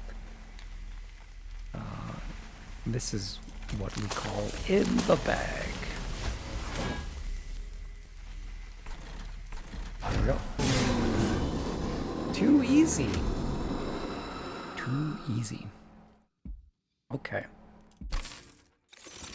So we get a rare pack. Double the amount of armor on a unit. We are putting a lot of armor, but it is getting used up pretty quickly. Restoring all units to full health. Pretty cool. I think we'd rather just take this.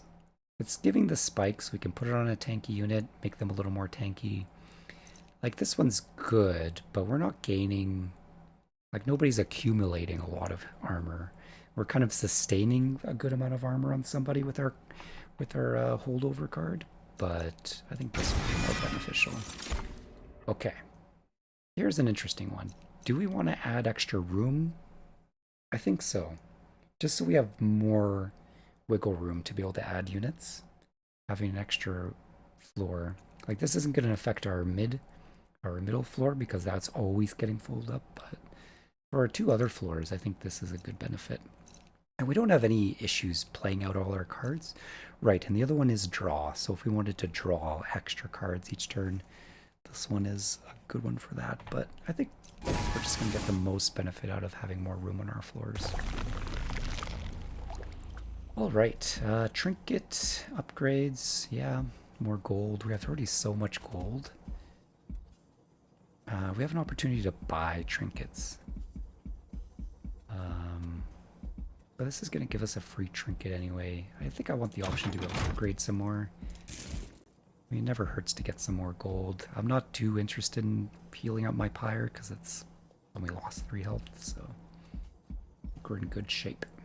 Let's see our options here. So, Apply dazed enemy units when they enter your pyre room. That's good. So they get up to the pyre room, they get dazed, so they don't do their first attack. It doesn't hit our pyre, and our pyre has the opportunity to kill them with its 40 damage. So it's kind of a nice pyre defense. Honestly, not many units have made it up to my pyre. I think I'd rather take 25% chance to deal 5 damage to an enemy when it enters the train. So any unit that has 5 damage or 5 health or less has just a chance to outright die as soon as it comes into our train, which is really good. So I'm going to take the infused mallet. That's quite a good trinket. So let's upgrade some of our dudes. We can get more multi-strike. Unfortunately, our fiends are already fully upgraded. We can't put multi-strike on our 50 damage unit.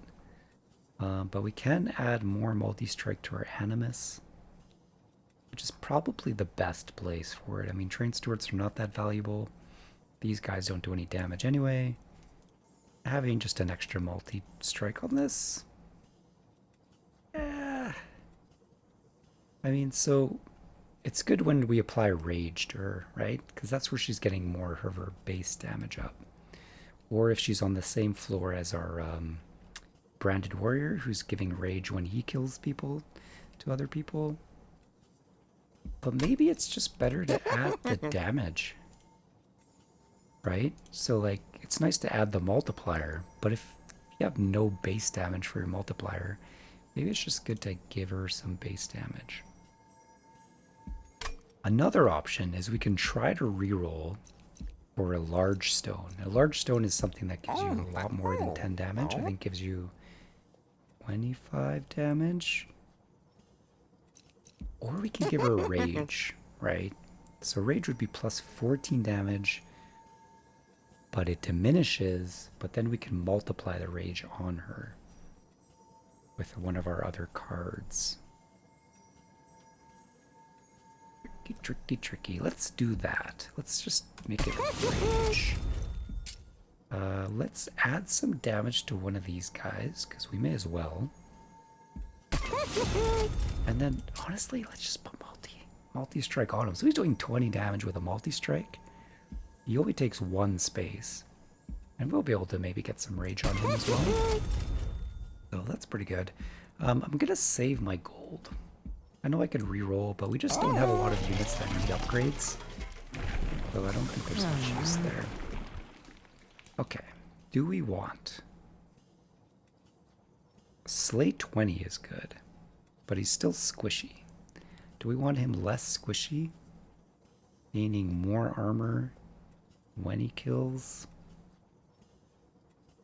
I think I just want to stick on this track where we're just making him stronger every time he kills. But honestly, our champion is not our greatest damage dealer. Let's take the gold. As I said, we're not in any fear during this run. We're doing very well. We've got a really good deck. So he took his 5 damage from entering, 25% chance. We've got our Demon Fiend in the front. We've got our Animus protected.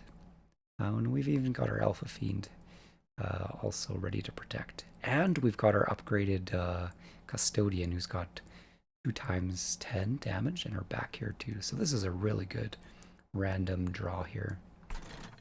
I'm happy to see it. We can fit... Now this is interesting. We can fit our other Demon Fiend with our Branded Warrior now, which is pretty good. Who is our other... We're missing one more. Yeah, and Dante. Dante. I mean, this guy's a tank, so I want this guy... I think I'd want to play it like this.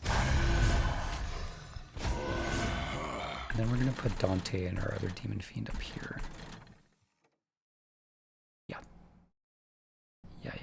Train Stewards, they're just a dead card to us, honestly. I mean, this guy's a bit beefy, but I'd rather just save the room for Dante and our other better units. So.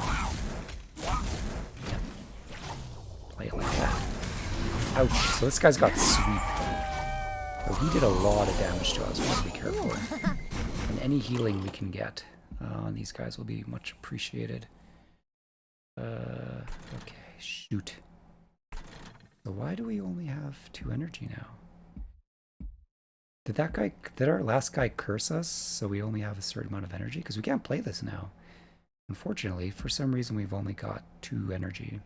I think the last guy that was on this floor, he cursed us in a way that we only have less energy to play this round.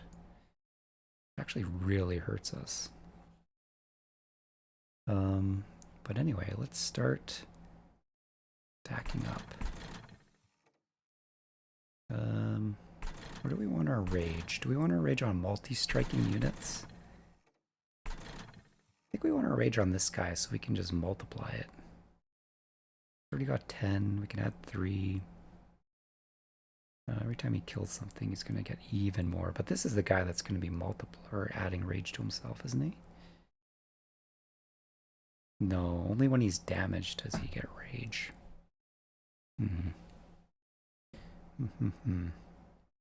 Anyway, let's restore our... Yeah, I'm going to keep him alive, because there's going to be more cleaving units, sweeping units, so I want to keep him alive. We don't really have a way to kill this, unfortunately, so we're going to miss out on this 100 gold. Not a big deal. Yeah, let's... he is taking a lot of damage, though. I actually just kind of want to restore him. Put some armor on him.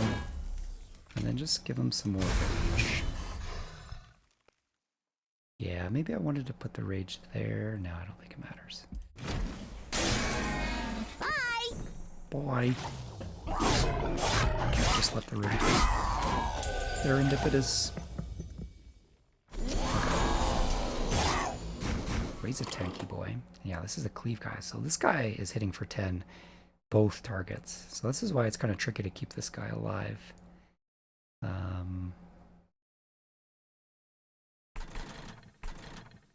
mean, Remitter Floor is doing great. He is dying, so we want to heal him as much as we can. Keep him alive. Let's play Dante. Keep armoring up our dude for free. And then all we can really do... I mean, playing this guy is just gonna kill him. We don't have any units more than 3. I think I'm okay with putting our Custodian up here. Right, and that just gave us our energy buff, right? Because we played 2 units, so we just got 3 extra energy, which allowed us to play this card. What's that? Yes. Do you want this? Yeah. Thank you. You're welcome. Nazdravie. Nazdravie. And this is good? Mm-hmm. Oh. Thank you. Pizza. We're having pizza tonight. Yum, yum, yum. Okay, so let's play... So again, this card we got, so our tanky unit has spikes, and he gets an extra 10 health. Remember, this is maximum health too. This isn't just healing for 10, this is giving him 10 maximum health. And we're trying to keep this guy alive as much as possible, so let's put him there. Remember, this guy has quick, so he's preventing any damage from him.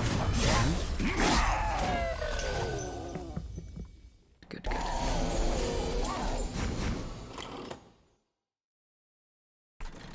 Yeah, this guy curses us.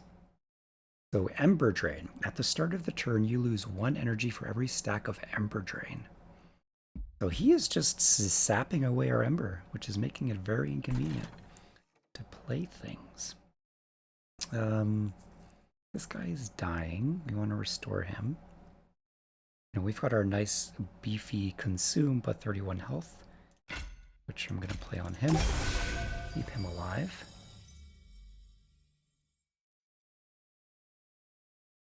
We do have our holdover armor. This guy's hitting all of our units for... And sadly, he's killing this guy back here. Because he doesn't have much health. And no protection. I mean, so this guy is quick. If we found a way to get this guy's health below 50, we would save him. But unfortunately... Yeah, this thing is not going to do enough damage. We could apply quick to... Do you see what I see? So I can apply quick to the Animus, who then is going to do her 3 times 16 damage before this guy does 10, which is going to get us there, I believe. 3 times 16. What is that? 40... 48? 48? My math good? Gosh, I hope somebody who's watching is not going to judge my math too hard, but I think it's going to get us there. Yeah, see? So now, with our 2 quick units doing enough damage to kill this unit, we've spared this guy, and now nobody's taking damage. So I liked what I did there. I really like what I did there. Dante just chilling at the top, bored out of his mind. Let's just keep giving armor to this guy. And we may as well play this, because even at 0 energy, we can still do 9 damage. 8 plus 9. Which saves him some damage as well.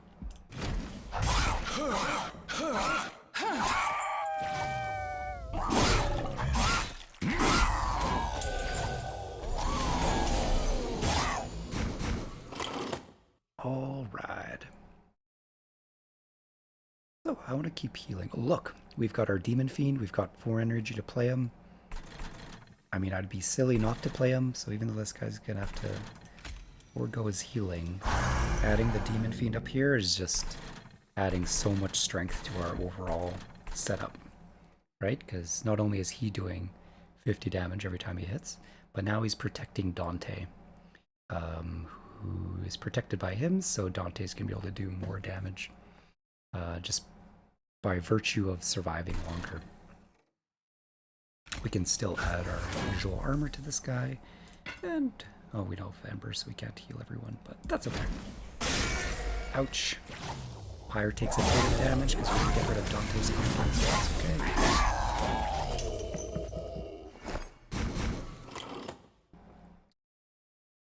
okay. Same boat here? Oh no. So we're just shy of killing this person.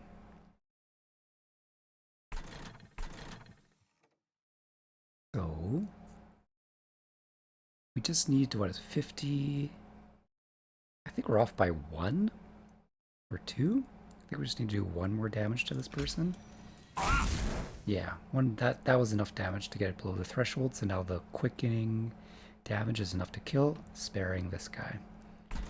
May as well add continuous armor to him. And we could apply spikes and more damage to somebody. But I think I just want to heal this guy. Just cause. May as well play this.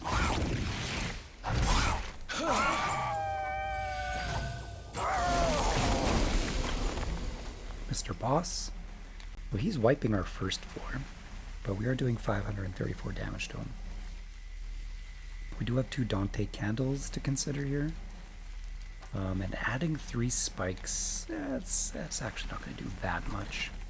Adding 3 spikes to this guy would be really good. Or even to this guy, because he's got a lot of health. The more health a unit has, the more benefit you're going to get out of those spikes, if I choose to play it. This guy has 8 rage. How much rage do you have? None. You are not angry at all.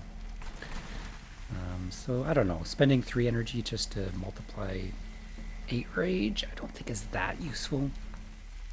I would rather just... I think I'm just going to get rid of Dante candles. I may as well just apply armor here. I'm just going to do a bit more damage to him, because now he's got to get through that armor. And then I may as well just heal him. I mean, that healing did actually quite significant. You see that bumped up by 150, 200 damage? Just by healing him, right? Nobody else is taking damage. Like, I cannot stress enough how well we were doing this run. Like, the boss is dying on our... Like, this is honestly our weakest floor. This floor and this floor dish out a lot more damage than this floor. And the fact that most of these units are just using all their steam on the floor. Steam, pun intended.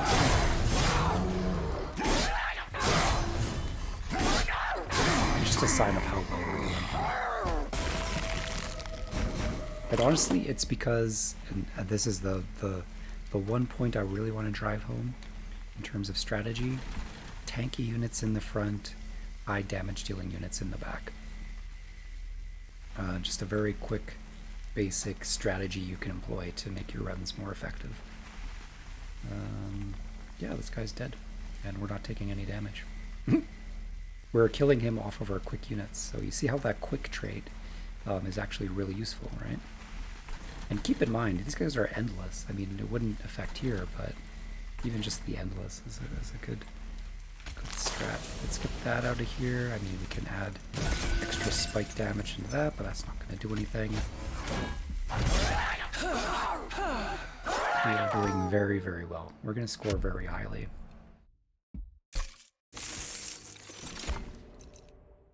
Okay, so I'm just gonna race through. Like, so if we're gonna end our run, we have one more fight left. The more gold you end your run with, the higher points you get. I am 100% confident in the way we have built our deck now that I'm just not going to take anything anymore. Skip just to get this extra.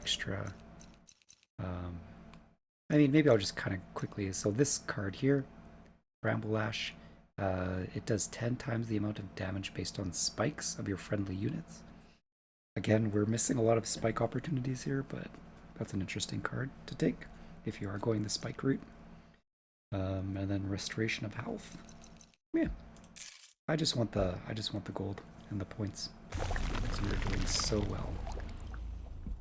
So we can double again another card. We can further get ourselves another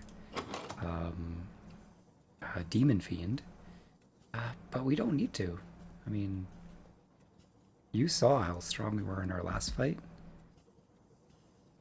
I am very confident, and I don't think there's that much RNG being like random chance of things happening, that I think we're just in really good shape.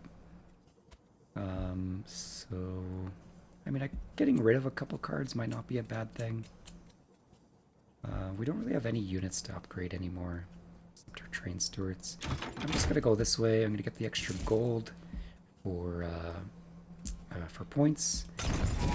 Heal up our pyre. Let's see what trinkets we can get. Maybe we can just get a cool trinket. Grants 4 stacks of armor each time it is applied to friendly units. So this is a good one. We do have that holdover armor applying card. So that does 5 armor. It'll now do an extra. It'll do an extra 4 armor, so it'll give 9 armor. This also works with those units that gain armor based on their activation. So if they slay, I think we have one unit that slays, our champion. Yeah, if he slays a unit, he gets 10 armor. If we have that trinket, he slays a unit, he's going to get 14 armor instead. Pretty good. 50% chance to apply daze when enemy unit enters your train. I cannot stress. So daze means that they're not going to do anything for their first turn. This is a very good trinket if you ever see this one. So half the guys entering our train are just not going to do anything the first time they enter, which could save you a lot of damage. That's a very good. That's just a very good card. The question is it worth 190 points? Am I confident in my... I have to put my money where my mouth is. I'm not going to buy anything. Just to give myself the maximum amount of points. I mean, what could we double stack? We could double stack Rage.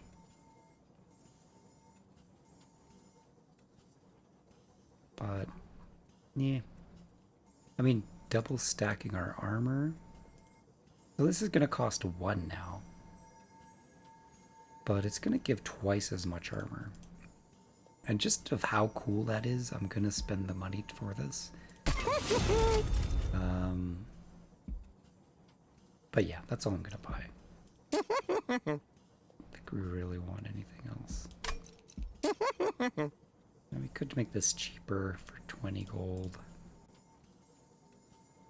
Make this cheaper. This is a consume, so that benefit's only going to happen once. I think, yeah, why not? Let's just make this cheaper. And then we're going with 720 extra. I'm happy with that. Let's finish this run off. Okay, so Seraphim, the final boss, will have any buff or debuff.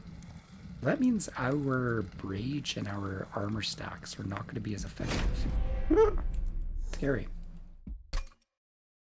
Oh my gosh. So this is interesting. So Animus in the back, 2 tanky units in the front, happy to see it. But this means that we don't have as tanky units, like we don't have a Demon Fiend to place in the front. But remember, this guy's endless. So if, as long as we save 3 rooms somewhere, if this guy happens to die throughout the fight, we can always bring him back. He's doing 10 damage. Kind of scary. But I am confident we're going to be able to get ourselves a tank unit. He's gonna live. I'm gonna put Dante up here. This costs 1, but remember it's doing now 10.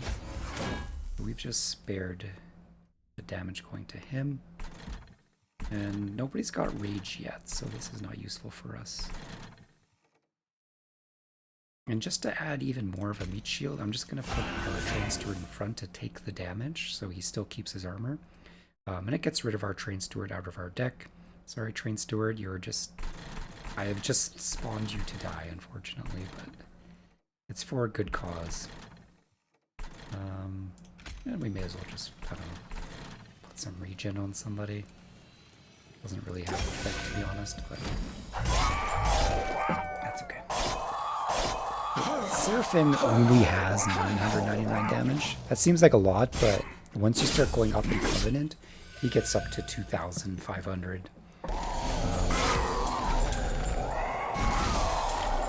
You can see our hammer's doing good work. So he spawns an extra one of these guys wherever he sits. And these guys, they're very little health, but they do a lot of damage, so good to keep that in mind. I'm sad that see, this is a good, interesting spot. See, I was talking before, way before at the start, that high-level strategy of being able to kill one of your own units in order to spawn somebody, and I'm actually going to do that here. Our train steward is not a good tank. I need 3 room in order to spawn this guy here. So I'm actually going to use my torch spell to kill my own guy. So now I have enough room to spawn my tanky boy. Yeah. Big brain strats right there. I'm okay. I want to save... I really want to save this spot up here for an endless Demon Fiend to come back. I do have a feeling he might die eventually. I don't think Dante is going to die. I think this floor is strong enough that it's going to kill anything that comes to it. But yeah, this guy's draining our ember, isn't he? Yeah. I'm just going to armor up this guy.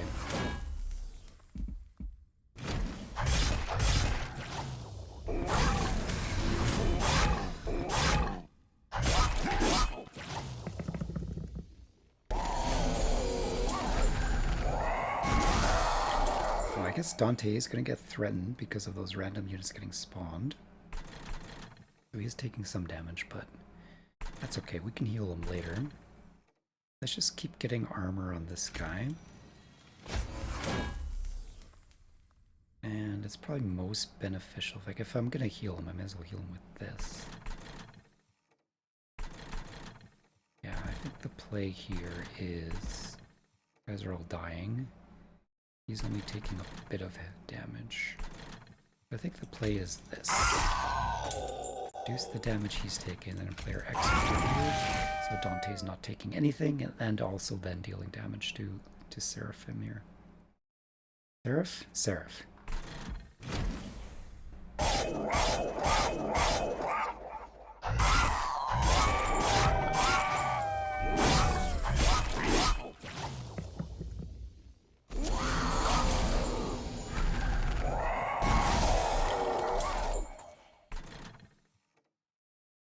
We got our Dante candles. Bad. Get rid of them. Our Pyre's not taking damage. Guy's not, he's got a lot of health, he's not getting any damage. But I think this floor will take care of him. Nobody's taking damage up here. So I think I armor to him. Kill him. Even though he was dying anyway, I don't think actually that was that useful. Let's give our boy some rage. Because then I think he's doing the killing blow here, so he's going to get even more rage from that. I think it was better to apply the rage to our multi-strike unit.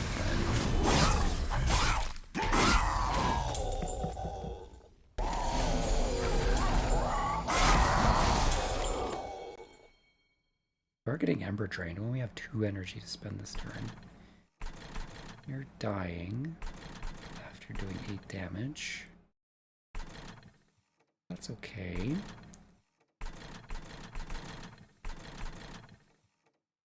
Get rid of this Dante candle.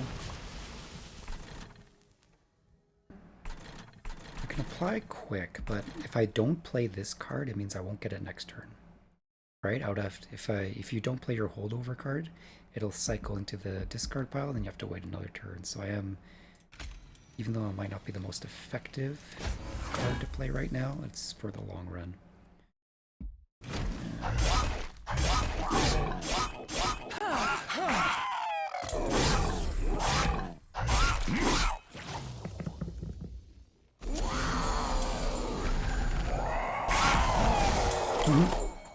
Their hammer's doing good work there. Unit came onto the train, but 25% chance that that unit died. Really good trinket against Seraph.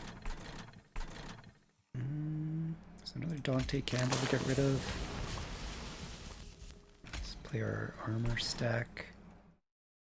Again, I'm not concerned if he dies because we can just replay him. I'm just going to keep him alive. And then just play our torch cards, wherever is going to reduce damage. I mean, maybe there's some... No, the only way has slate triggers up here. Sometimes it's good not to kill units if it's going to mean a slate trigger is going to happen somewhere, but it's not the case in this turn. And I'm happy to see that we've already done almost half damage to the boss before he started attacking us.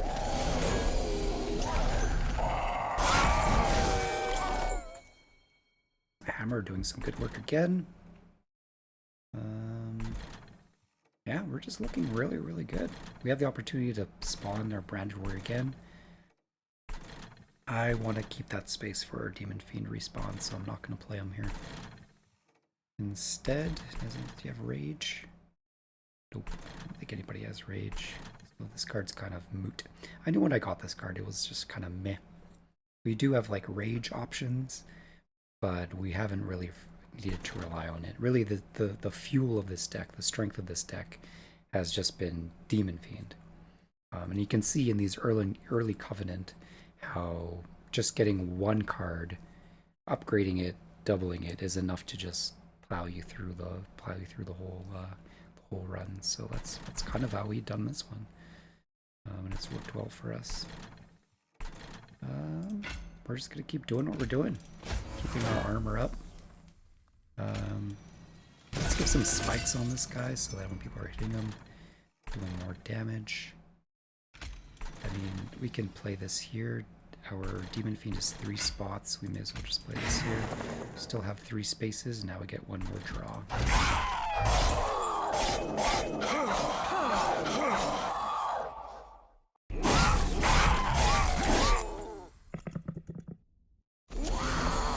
Alright, final wave. So Seraph is going to start attacking us. We're only doing 129 damage to him on this floor, which is kind of sad.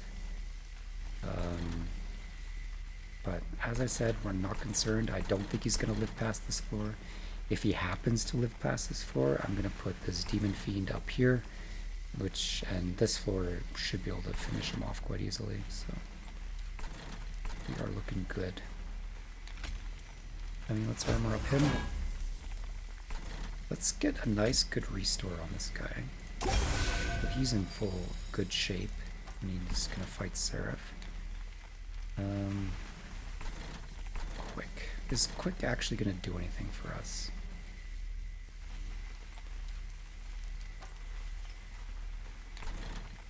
I don't think Quick is really gonna do much for us. None of the Quick is gonna kill this guy. Which means we're not going to reduce any damage with it. I mean, Quick means that we hit Seraph before he hits us, which might make a difference. And honestly, out of curiosity, I'm just going to do that. Let's see if this makes a difference. Yeah, see, that almost doubled that. So by the sheer virtue of just hitting before Seraph hits us, we've actually doubled our damage output. So Quick is one of those, like, big brain plays when you're putting it on, because the fact that the enemy hits first before you hit is a very big factor in this game, and if you can turn that around, that you're hitting before the enemy does, it does do quite a significant difference. Another significant difference here, look, this guy is taking, he only has 1 health, so our Demon Fiend is hitting him. But then that's 49 damage being wasted to hit this guy. So by just using a spell to kill this guy first, I'm adding 49 damage to this guy. And I'll show you that in a second. I may as well just do a bit of healing and kill this guy. And now we're doing even more damage because the guy's living longer. That enemy is not doing as much damage. These guys have more health, which means there's more damage going to him. That was good. And now we're just going to play our X0 cost event here to finish off this guy and to probably make it so now this guy's can also die. Yep. Big brain, big brain. See, Monster Train is all about math. It's all about, like, just step-by-step mathematical strategy. And once you start to learn all the different cards, all the different factions that have different cards and different strategies.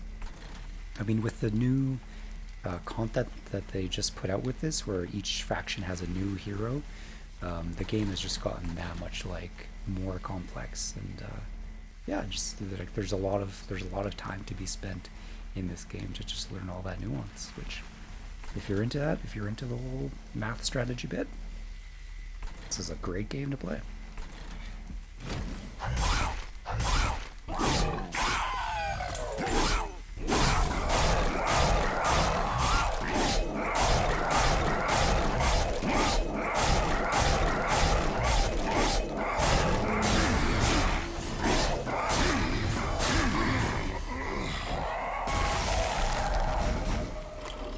Oh, he's only got 70 health left.